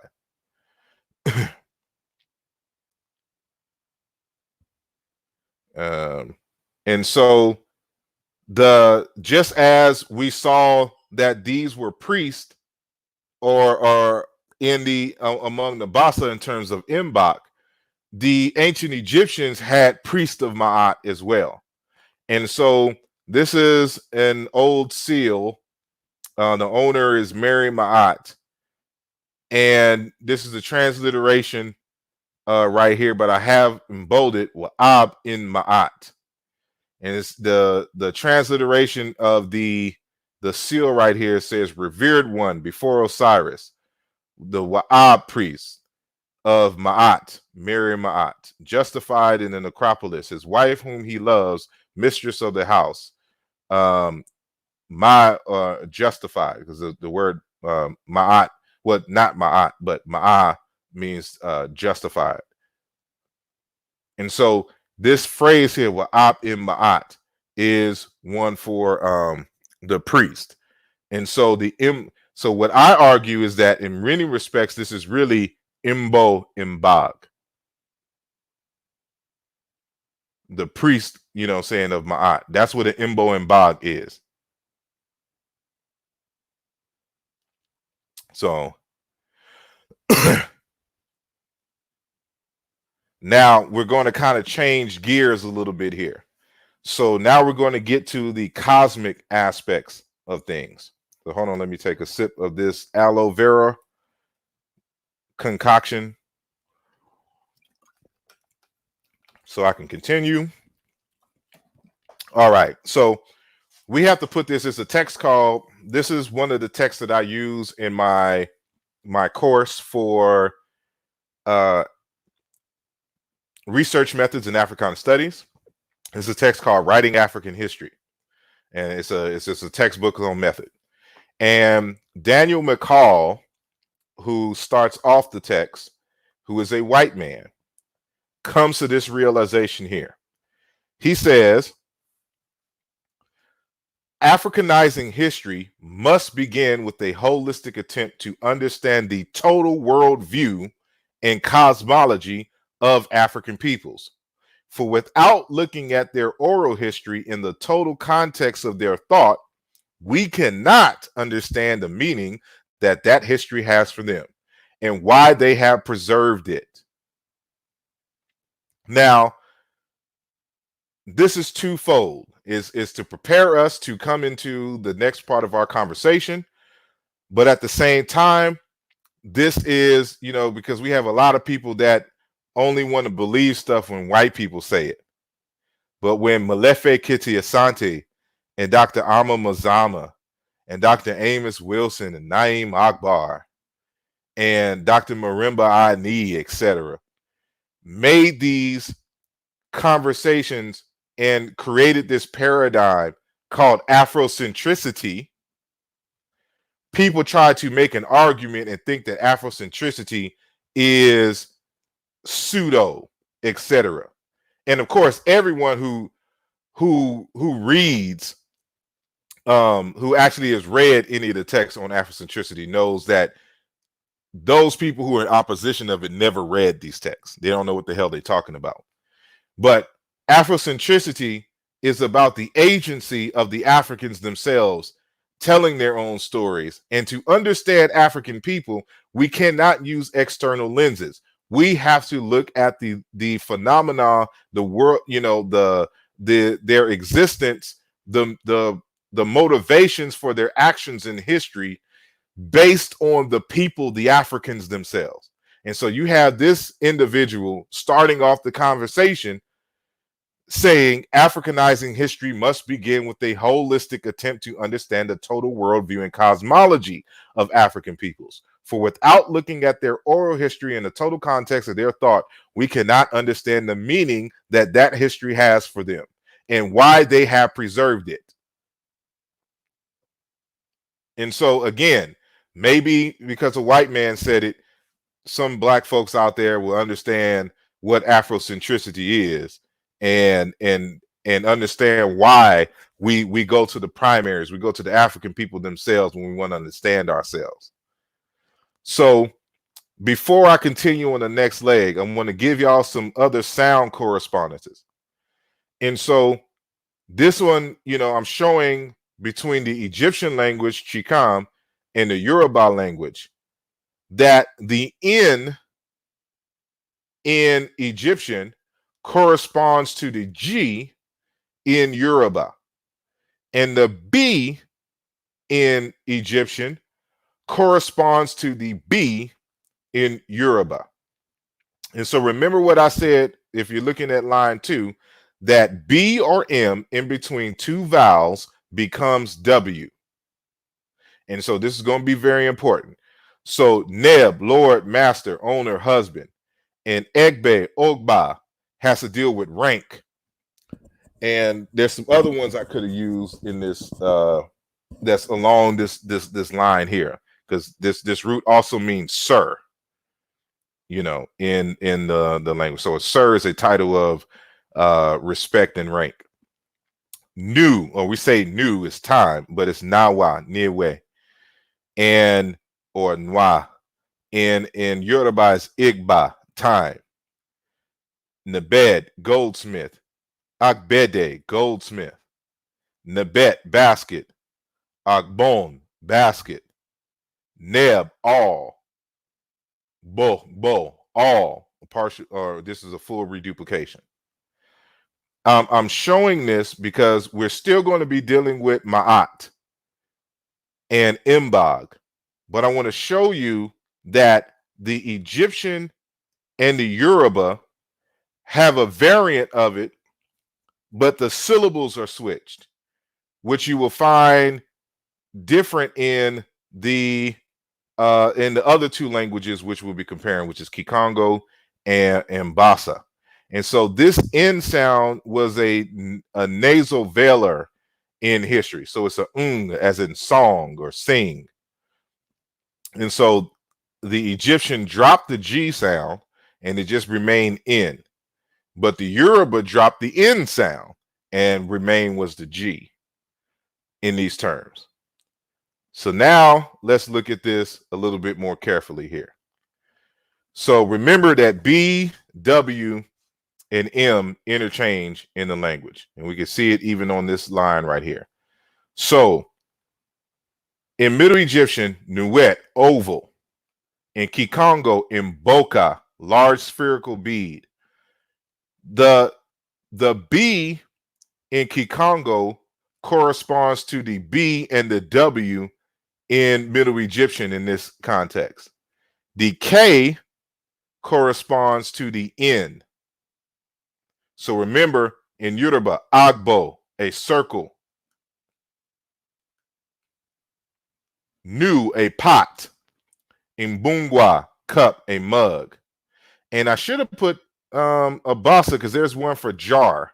Mbog is a word for jar. And I don't know why I don't have that here. But it's within the same semantic context. So in Yoruba, we have Igba, calabash, Agbe, gourd. And this is interesting here for those of us who are part of the Ifa tradition. You'll know that they discuss the universe being seen as a large calabash. And you'll also see in Egyptian that the Nu is represented by pots. This I'll be discussing in more detail in an upcoming thing. So Nui, we have an infix here, a bowl or ostrich egg. So we have a Kikongo and Bangu, basket, and then Igba, garden egg by the Yoruba. Nibit or Newt, sky. Ngambwila, the heavens. And in Basaa, Mbog, universe. And then we have the Nun or the Nunu, the celestial waters. In Kikongo, it's the Mbongi, the empty circle. And then Toli Mbog, Liambog. We'll get into what this means, you know, in the next in one or two slides after this.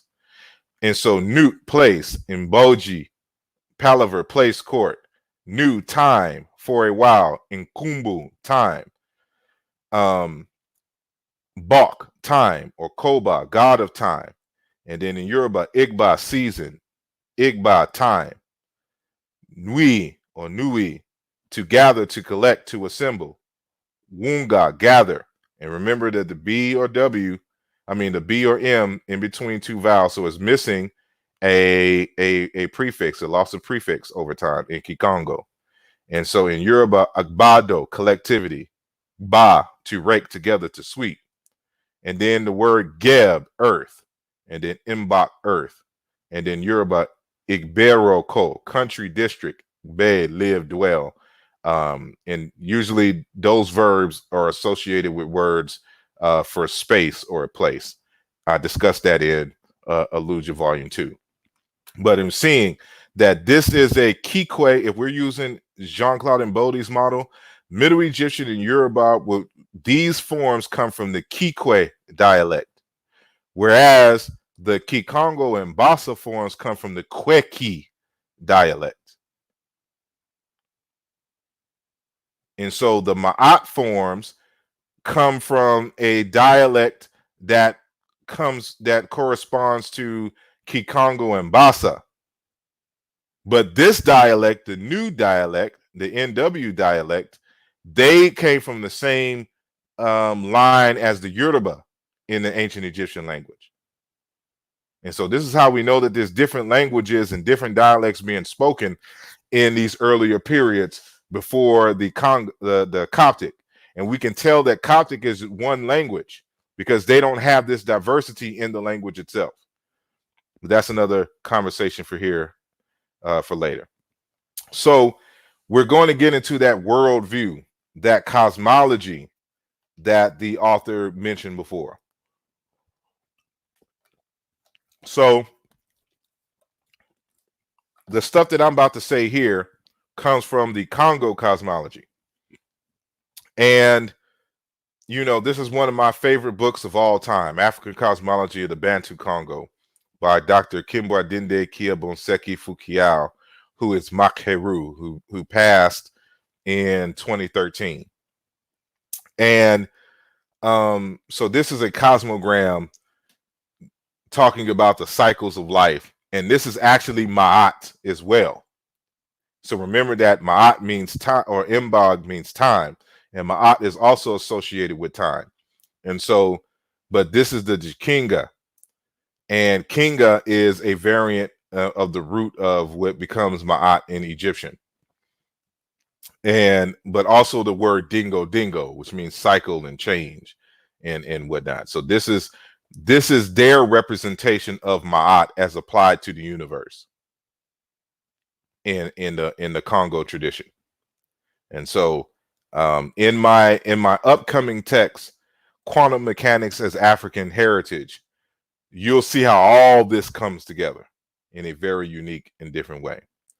And so in Kikongo, the cognate, so we just showed in many ways how the word nu, or nawa, the primordial essence, is the word mAa.t without the M prefix. And the equivalent to this is Mbongi in the Kikongo language and among the Bakongo people. And so this is the nun, or nunu, here personified on the right hand side. And you can see she is holding the Rimpet, sign of time. So this is a sign of seasons and time. So this is the primordial time, the infinite time, which the nun is the personification of. It just so happens that there's a word nu that means waters. And so they played off of that. So they talk about the primordial waters, but there's no water at this time. They're not conceiving of water. They're conceiving of time and material, non-differentiated materials and times.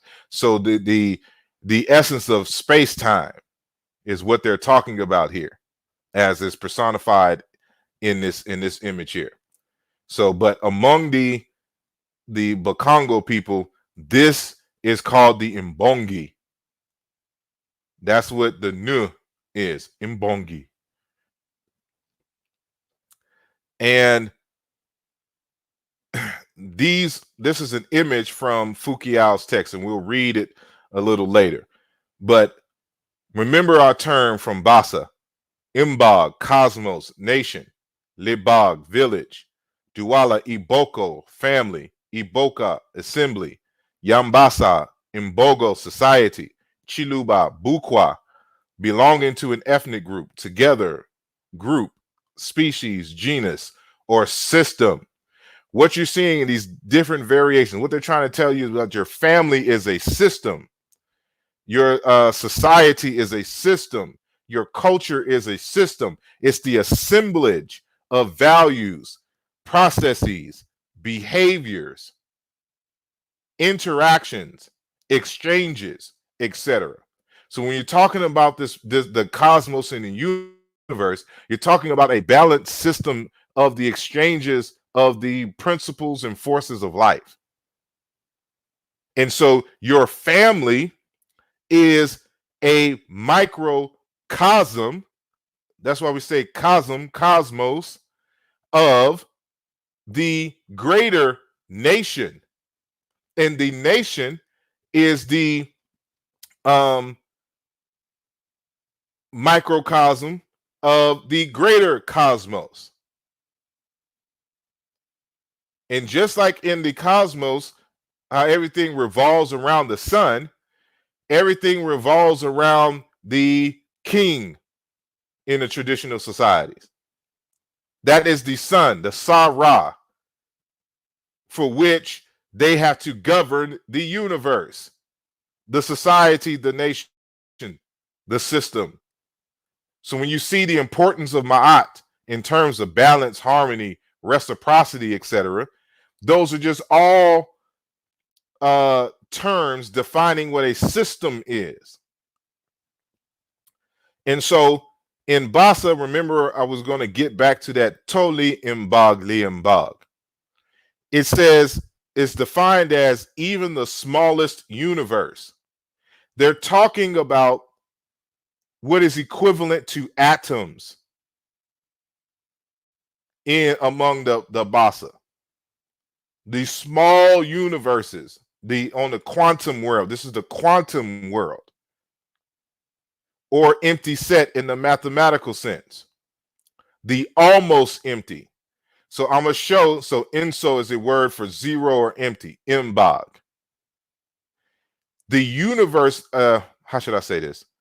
Just like that they really discovered that there is no such thing as nothing in the universe. The universe itself has these quantum fluctuations, even in the void. And so you got to read that book, Something from Nothing, or All About Nothing. What is that book? Man, I hate not having my books behind me because they're all in Philly right now. But anyway, so the universe, or the universe down to the barest essential dimension. They're talking about a quantum dimension. Totally Mbog, the quantum system. So Mbog ni Mbog, the universe within the universe. Insignificant, indeterminate. They're talking about the micro here. Liambog Liki, universe of what? The infinitely small. Liambog, the universe of the universe. So they're talking about the quantum here. This is all part of their system, and they're not in dialogue with quantum physicists. And so this will help you to understand the creation stories of Nu and those inert forces. They're talking about quantum mechanics without any large hadron colliders. And I can demonstrate this in a very detailed and serious way. And so I was going to write a chapter and an article on this and include it in Aaluja Volume 2. However, the book was just, the book is already big, but it would have made the book larger, but it also, I needed to study some more on quantum mechanics. And so I decided I'm going to make that its own book. And that's what it's called, Quantum Mechanics as African Heritage. And so, but I'll continue. So from Foucault's African Cosmology of the Bantu Congo. He starts off on pages, so I'm gonna be reading from pages 17 to 22. He says he's now defining the Congo cosmology and how things came to be. And so he says a straight line, a skyline in longa. This is another variation of the word ma'at, the one dealing with straightness in the Kikongo language. I deal with that in the book, but in more detail in the upcoming book. Or a line with an empty circle, the Mbongi. In its middle is, among the Bantu Congo, the symbol of emptiness, a world without visible life. This is the quantum world, the Mbongi. This is Mbongi. So it's Li Mbog, or To Li Mbog amongst the Basaa. But in among the Bakongo people and the Kikongo speakers, they say Mbongi. So all of this is ma'at. That is the emptiness, the Mbongi, Mwasi, the Mpampa. The world in its beginning was empty. It was the Mbongi, an empty thing, a cavity without visible life, life as we know it. And so this is the graph of it. So you can see the circle in one here and squares in the other, but this is the representation of that graph. But notice this thing in the center. Congo cosmology and graphics. There are in the empty Mbongi active forces. So how should I say? So there are in the empty Mbongi active forces that can blow up. So Mu Mbongi, Yampa Mba Mwena, Ogota Zelenda, Kohuka Kadi Zina Moyo. Where there is emptiness and nothingness, act other unknown forces, invisible, of course. So he's showing, just like in modern cosmology, that the empty space is not empty, that there are forces, fluctuations. They're just not visible. They don't have a recognizable form for the human being in the mind. And so remember, we see the same thing amongst the Basaa, the Toli and Bogli and Bog, even the smallest universe. They're talking about the empty universe, but a miniature, insignificant, the infinitesimal, the quantum world. So it's from these quantum fluctuations that, you know, start to emerge. So this is the representation, figure 2, of this emergence, of how ma'at is forming and the system is forming. A fire force complete by itself, Kalunga, emerged within the Mbongi, the emptiness, the nothingness, and became the source of life, Moyo wa Muinza, on earth. That is, the Kalunga, complete force by itself, fired up the Mbongi and overran, dominated it. The heated force of Kalunga blew up and down as a huge, and I'll continue. But this word that I have highlighted in red, this is the word Ra. Kalunga is the word Ra. And because the root here is Lunga, Ka is a prefix. So the heated force of Kalunga blew up and down as a huge storm of projectiles. Kimbwadinde. So his Dr. Foucault is named after the creation of the universe. So that's a deep name when you think about it. Kimbwadinde or Kimbwadinde, producing a huge mass in fusion. Kalunga then became the symbol of force, vitality, and more, a process and principle of change and changes on the earth. And by cooling the mass in fusion, solidified itself and gave birth to the earth. In the process of cooling, the matter in fusion produced water, whose rivers, mountains, etc. are the results. So I hope you can see that in this Mbongi, this all-encompassing thing that even the Basaa talk about, you see the same thing amongst the Congo. And They're talking about how it produces and includes the trees, the systems, the universe, and stuff itself.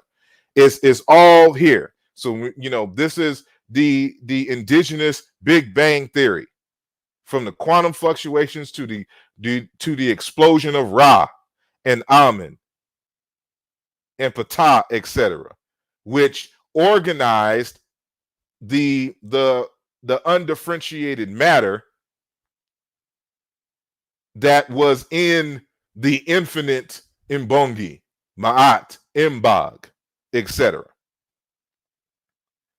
So in this figure, you can see now stars and planets and things are emerging.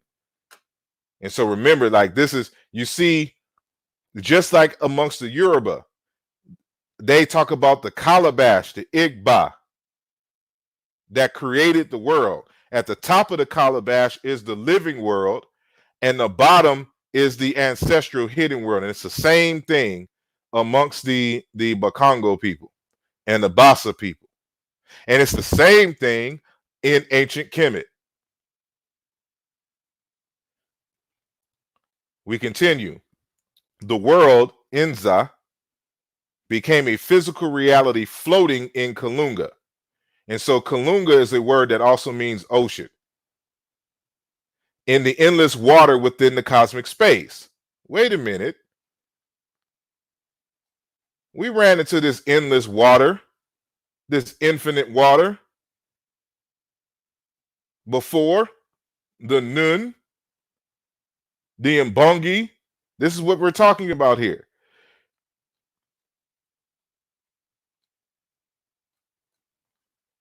So let me read again. The world became a physical reality floating in Kalunga, in the endless water within the cosmic space, half emerging for terrestrial life and half submerging for submarine life in the spiritual world. The Kalunga, also meaning ocean, is a door and a wall between those two worlds. Kalunga became this idea of immensity that one cannot measure, and an exit and entrance, source and origin of life, potentialities, the principle of God of change, Kepper, the force that that continually generates, because Kalunga was the complete life. Everything in touch with the earth shared that life, and came and became life after itself.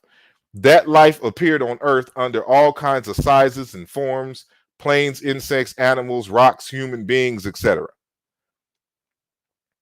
The number of infinite mass and fusion particles that remain hanging in the upper space constituted what are known in human languages as sun, moon, stars, which are in reality other worlds.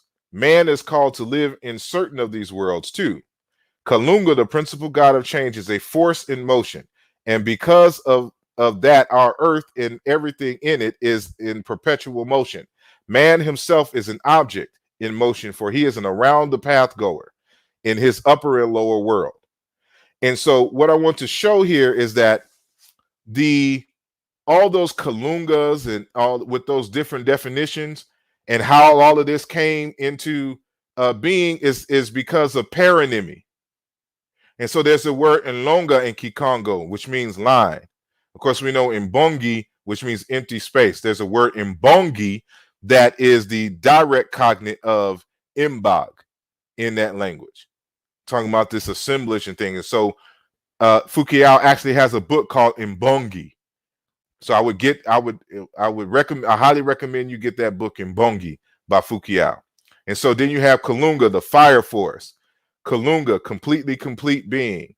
Kalunga, ocean, waters. And then Kalunga, principal god of change. And so there's a root in the word Lunga, which means fire. There's a word Lunga that means complete. There's a word Lunga that means ocean and waters. And there's a word Lunga that means change. And so by this concept of paronymy, they synthesized all of this, and these became the main features of the language. We see the same thing happening in ancient Egyptian. And so that ends my presentation. I have some more stuff on here, but I can save all of that. Yeah.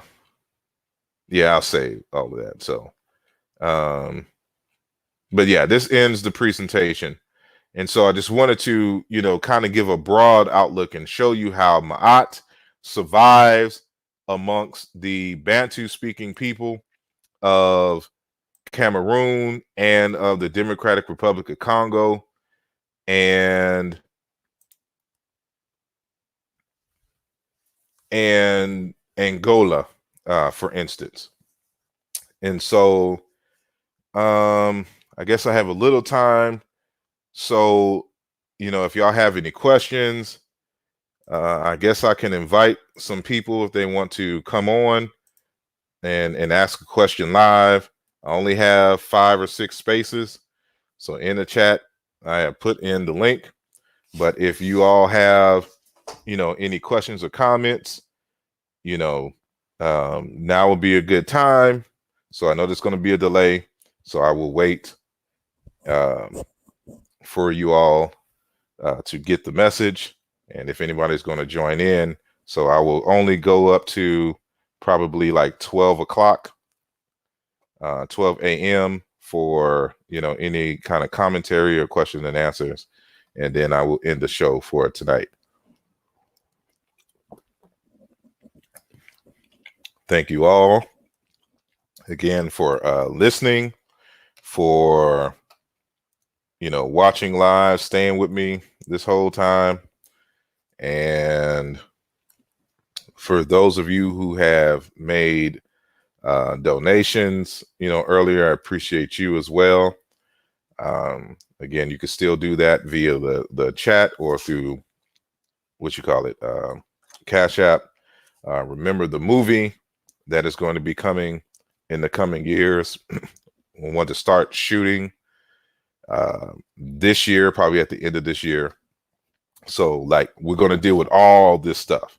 So I want to give visuals to this. And so, y'all are getting a preview of what is to come. And so I'm seeing some people come in, so I'm adding them to the chat.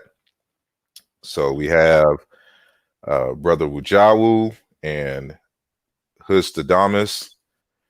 Welcome to the panel. And I will go with Wujawu since he was in first, and then Hustadamas. Any comments, questions, added insight? What's good?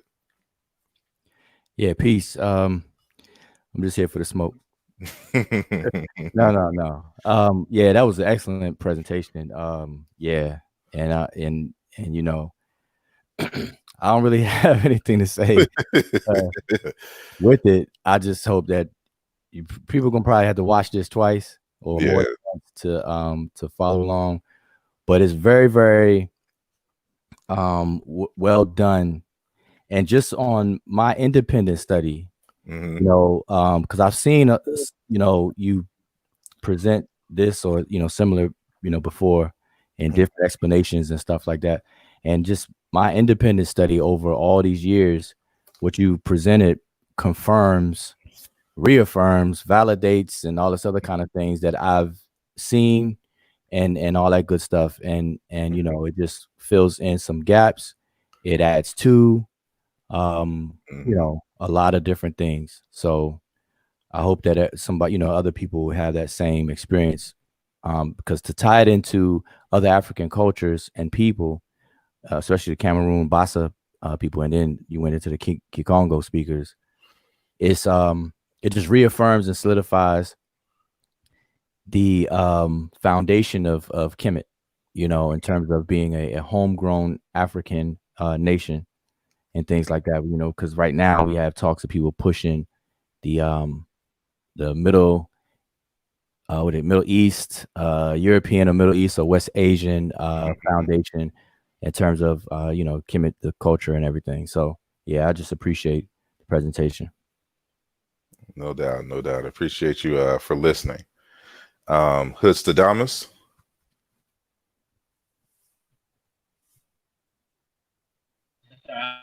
Can you hear me? Yeah, we can hear you.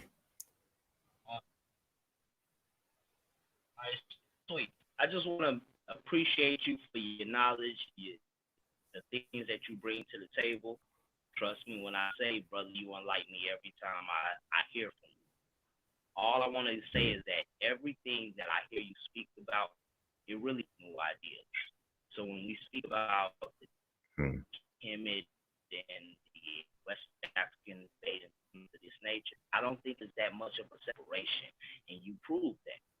And with that, I think Hmm. that it is so important to have teachers like you in the community because you're strong, you're beautiful with knowledge, your patience, your understanding. Hmm. And I would like to say, I'm 39 years old. I would Hmm. have no problem with sitting at this young brother. I appreciate everything you bring to the table. Same thing with you, what y'all, like I love what y'all do, man. Continue. That's the only thing that's gonna help us get out this funk. Hmm. Can you hear me? Yeah, I appreciate you. Yeah, I can hear you, and I appreciate your commentary, and I'm very humbled by your words. And I have the community in mind when I make these presentations, and it's some aspects and motivations are historic in nature, and then other things are for the future. And so one of the things that one of the questions that we always get is that um, how is the study of ancient Kemet going to help us out now? And of course, people who are in a diaspora, I get this question a lot. And one of the answers that I give is that ancient Kemet informs you how to create and run a society. Now, Dr. John Henry Clark would always tell us that one of the things we lost as a result of the transatlantic slave holocaust was our knowledge on how to run the state apparatus. And so, if that is the case, and you will always hear Dr. Leonard Jeffries always talk about we need a systems analysis. Well, we need a way to introduce the concept of systems to our people so that when we're approaching the problems that we are facing today, we know that we have to do this from a holistic and a systematic way. And so what you're getting from this information coming from Kemet and the Basa and among the Bakongo people, for example, is that they looked to nature to understand systems, and the societies in which they developed were reflective of their understanding of the cosmos, the laws that govern things, the exchange between them, the principles of life. How does the universe add life to life? And if we get down to those fundamentals, Exactly. we can create our own systems here, because everyone's trying to make it within this system.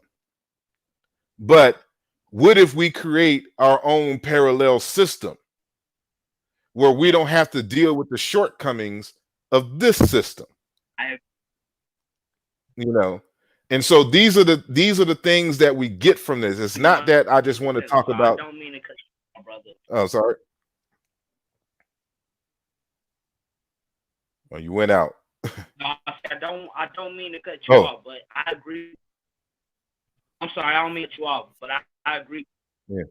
You hear me? Yeah, you're going in and out, Can you hear me? but I can hear you. Yeah, I can hear you now. Yeah, my internet connection bad. So awesome. Yeah. I agree Um, 100%. Like 100%. I think we get lost in the current society that we in, and we lost the complete African thought. I think you bring that back to the table when you start to compare not only the history of Egypt, because I think that's the one thing that's going to get people entertained by the idea of understanding of who they are. And once we get back to our systems that really govern the world, then we'll understand what beauty we have, because the knowledge that you bring to the table, every time I listen to you, I feel like my mind opens up.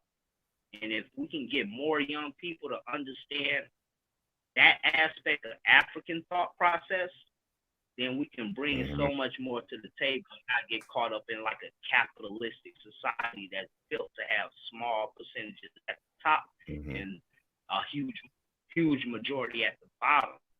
And African spiritual thought, and this is just my opinion, we actually had a system that worked for everybody because everybody benefited and everybody brought something to the table.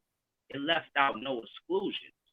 And I think you exemplify that to a beautiful standard. And you also relate it to how it carried on throughout African thought process through other spiritual systems. I would love to learn at your feet, brother. That's just my I'm just a man, and I just play my role. I play my position, and so I do this. I do my own research, but I also, of course, am building off of the scholarship of others. And so, besides my work and my contributions into these things, I like to introduce folks to a Nome Indigi, to a Mbelek Mayandinge, to a Fukiao, et cetera, to a Wanyu, you know, who may not have heard of these folks, but now, you know, hopefully I'll spark some interest in Cameroonian religion and philosophy, you know, even if it's just to understand parts and aspects of ancient Kemet, you know. But go ahead, Wajawa. Yeah. If you could share your screen again, it was a slide on your later slides. Okay. Maybe 3 from the end. Okay. Give me 1 second. 3rd from the end.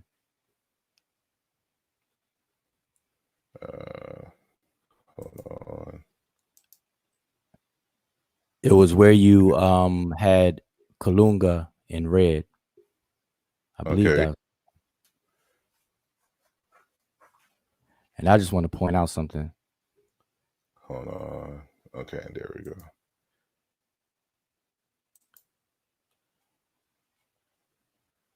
Okay, yeah. This. Okay, right. So you see, okay, it says a fiery force complete by itself, Kalunga emerged within the Mbongi, the emptiness, nothing, and became a source of life, etc. That is, Kalunga completed for a complete force by itself, fired up the Mbongi and overran. Okay, must be the next one. Yeah. Wait. Is that it? Yeah. Okay. And it says a huge storm of projectiles, Kimbwana Dende, producing a huge mass in fusion. Hold on. Let me get you to read. So, because that is a continuation from this. So it starts here at the bottom. Okay, the heated force of Kalunga blew up and down as a huge storm of projectiles. Yeah. Kimbwa Adende, producing a huge mass in fusion. Kalunga then became a symbol of force, vitality, and more, a process. And you already said Kalunga is the same word as Ra. And when you read this, it says a process and principle of change, all changes on the earth. Then it goes down, and by cooling the mass in fusion, solidified itself and gave birth to the earth. In a process of cooling, the matter in fusion produced water, rivers, mountains, etc. are the results.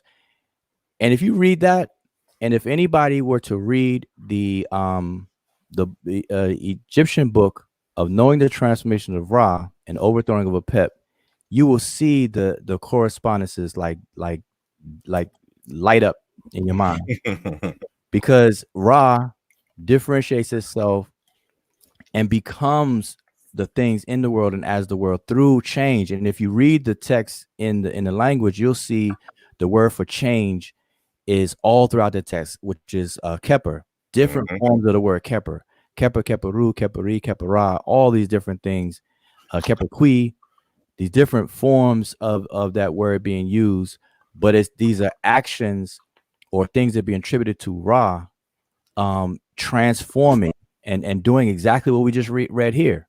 And so I just found that interesting. Maybe people can look into that. And so we have the Basa, no, this is the Kikongo, sorry, the Congo.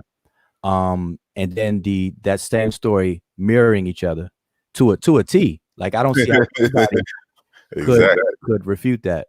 And I think it goes on the next one, because you had one slide that even mentioned the snakes and animals. Yeah, there it is.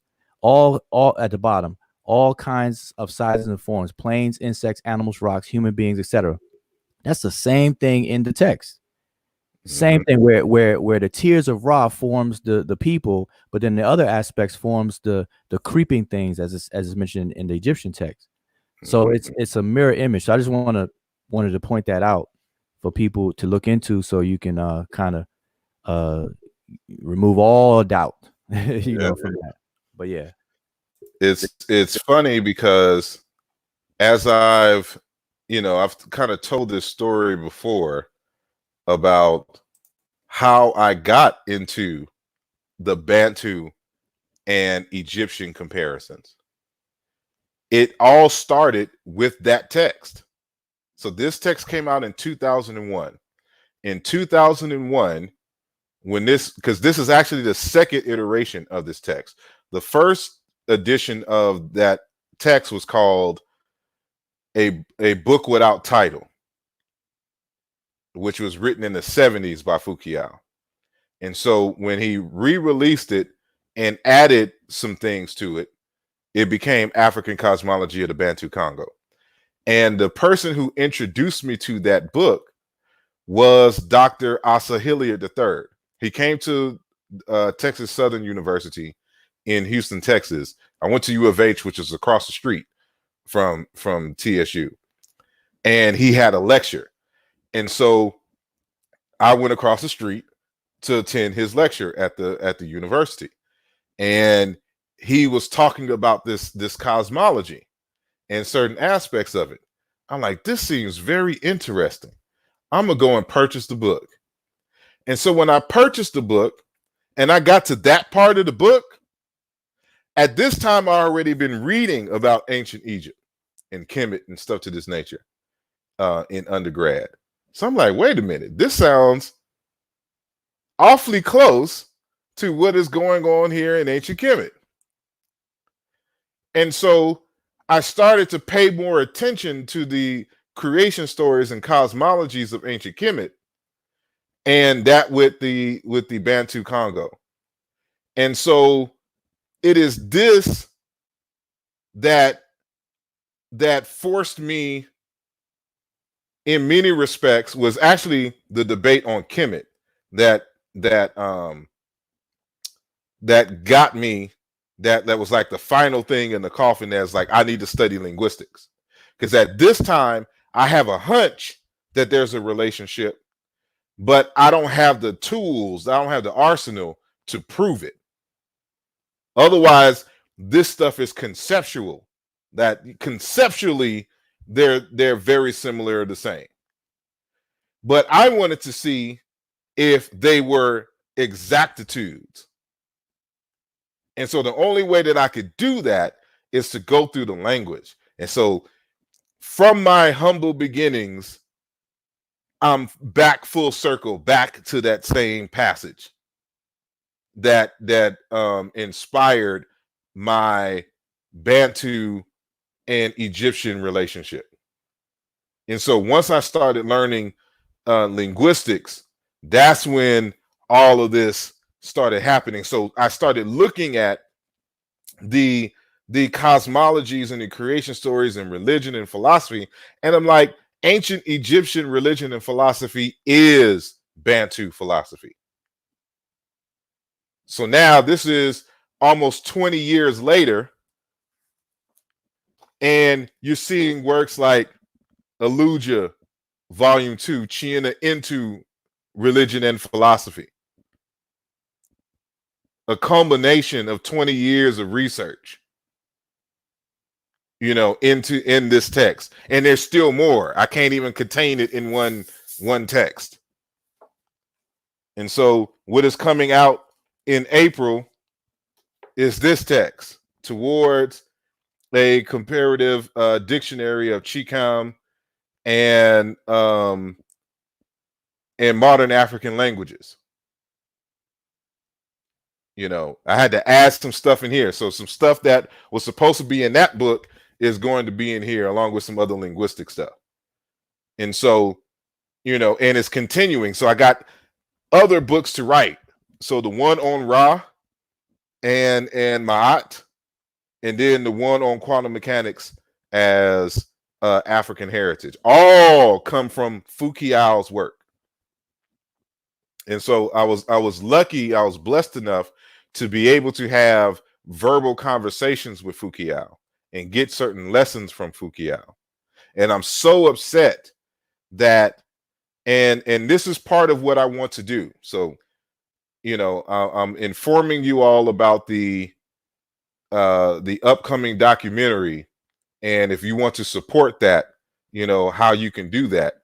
But part of what I want to do is to go to the Congo where Foucault was initiated, and to talk to those elders and people initiated in that area, so they can give us the visuals, and you can get those same stories outside of Foucault himself.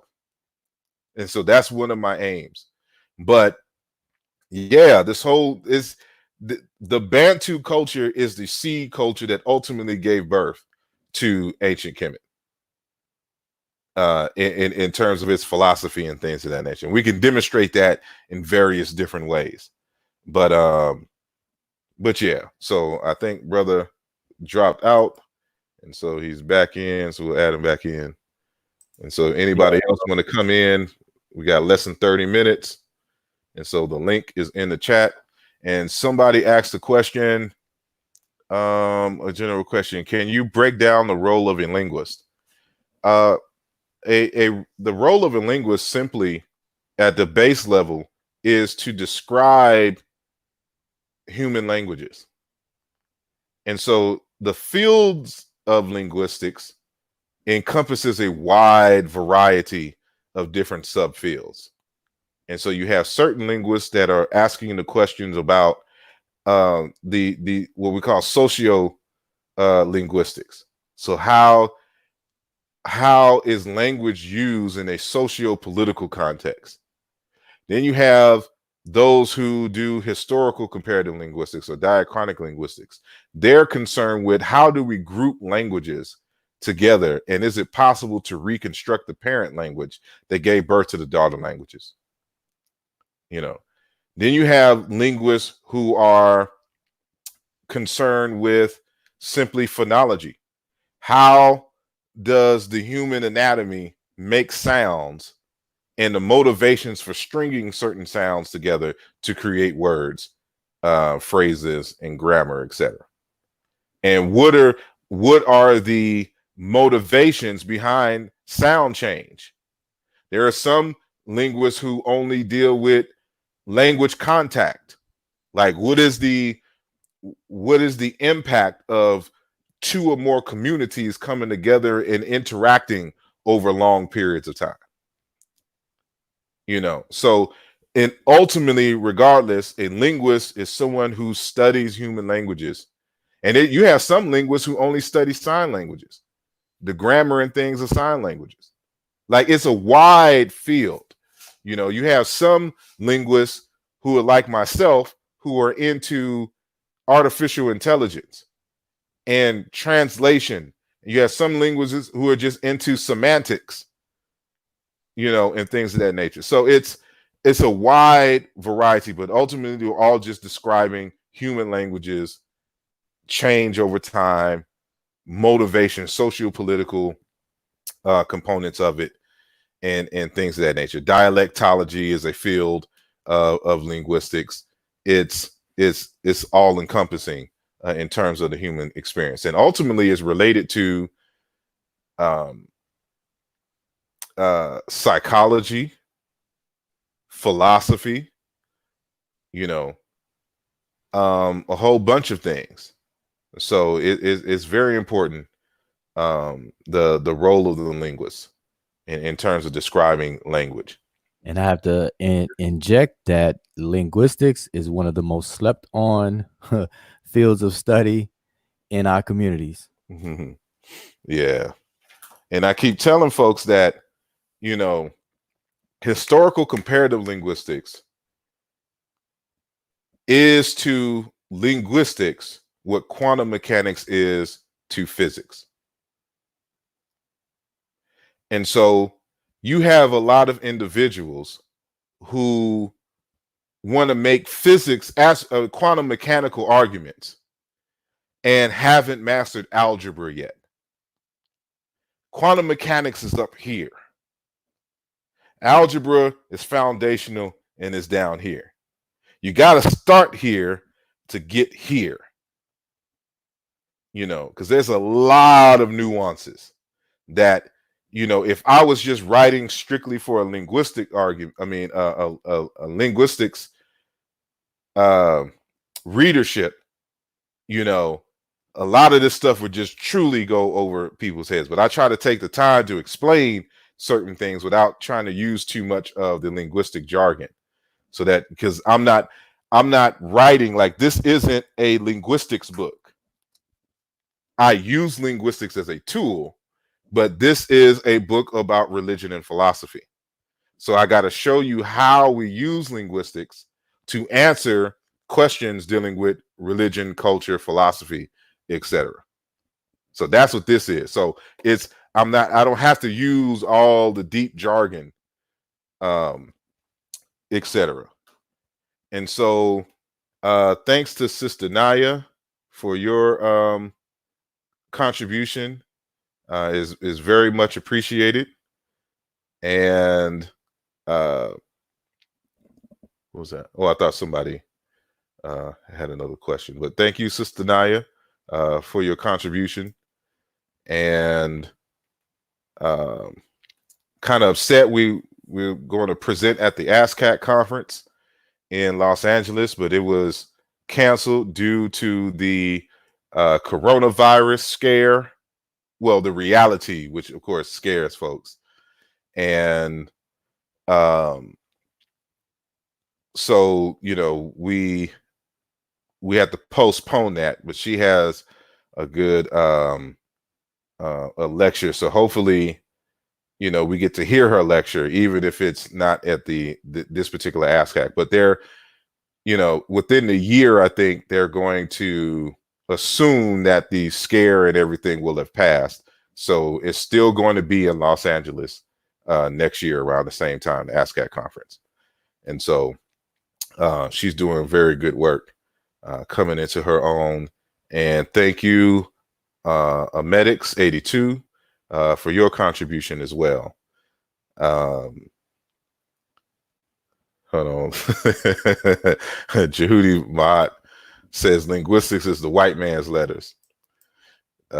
He's making a joke because every time we do something, and then that's the white man's everything, and people don't want to associate with it because allegedly white people are behind everything. How do you spell the author's name of the book in Mbongi? It's Fukiao. Let me write it in the chat. So I'll just write Fukiao.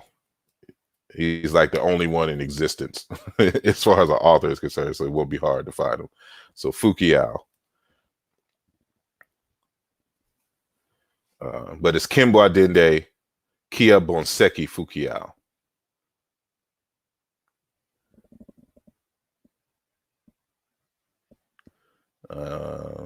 Let me see if there's any. I got to scroll back up.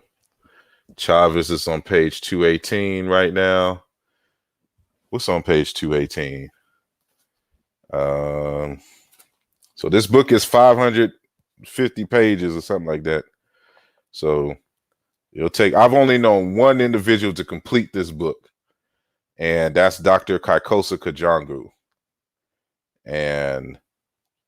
But you know, he's a professor and they just read all day. So that's just what they do. So what's on page 218? So we're on African origin of the word science. So, you know, this is a linguistic chapter, so to speak, because we're tracing the etymology of the word science.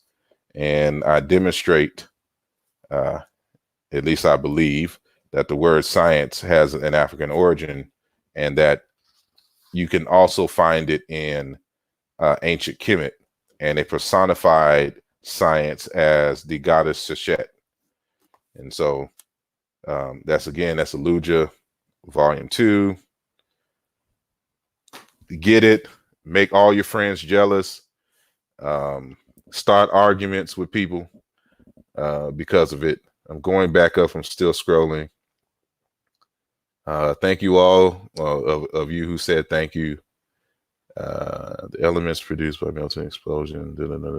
So like when you read like ancient Egyptian cosmology and things, it is best to understand it in terms of principles and elements and things that are created, not gods and goddesses in the terms that we think of it in the modern time. But and if we do that, you'll see, like in Bantu cosmology, they don't deal too much with like deities personifying the principles. So as you see, like how Fukiao, it almost reads like a science textbook. And that's how you got to understand the ancient Egyptian, even if it is mythologized, if I'm even pronouncing that correctly. So thank you, Soul L. And thank you, Ramesu, for your contribution. And does it do it 2 at a time? No, I got to do 1 at a time. So thank you all for your contributions. And yes, Ramesu, you missed a lot, but so I kind of gave, just as a recap, I was giving some information that's in volume 2 of Aaluja, and then giving some information that's coming in an upcoming text and film. So I'll be taking my camera over here that's in the cut and making it happen. So some big things are going. I'm going to try to step it up a bit and do our thing. Someone asked, Major Mims asked, do I have Instagram? Yes, I do. And I believe my Instagram is Mhotep1906. So, but I think under Asar Mhotep, if you do a search, I should come up. But Mhotep06, I think, is the address, so to speak. I think we're still on for tomorrow as far as Yep. The gods of atheism. Mm-hmm. Tell them more about it. Yeah, so you all tune in 9 p.m. Saturday, which is tomorrow, 9 p.m. Eastern Standard Time. Myself, the brother Sarmotep, and the brother Sanjeti will be teaming up on the Amara Squad YouTube channel, and we'll be giving, a brief, or I should say concise presentation on the gods of atheism.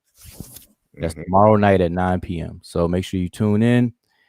And actually, when you were giving this presentation, the chat, you have like over 70 people watching, and the chat, that's the kind of chat I like, because it tells me that everybody's paying attention and everybody's focused, and learning is taking place.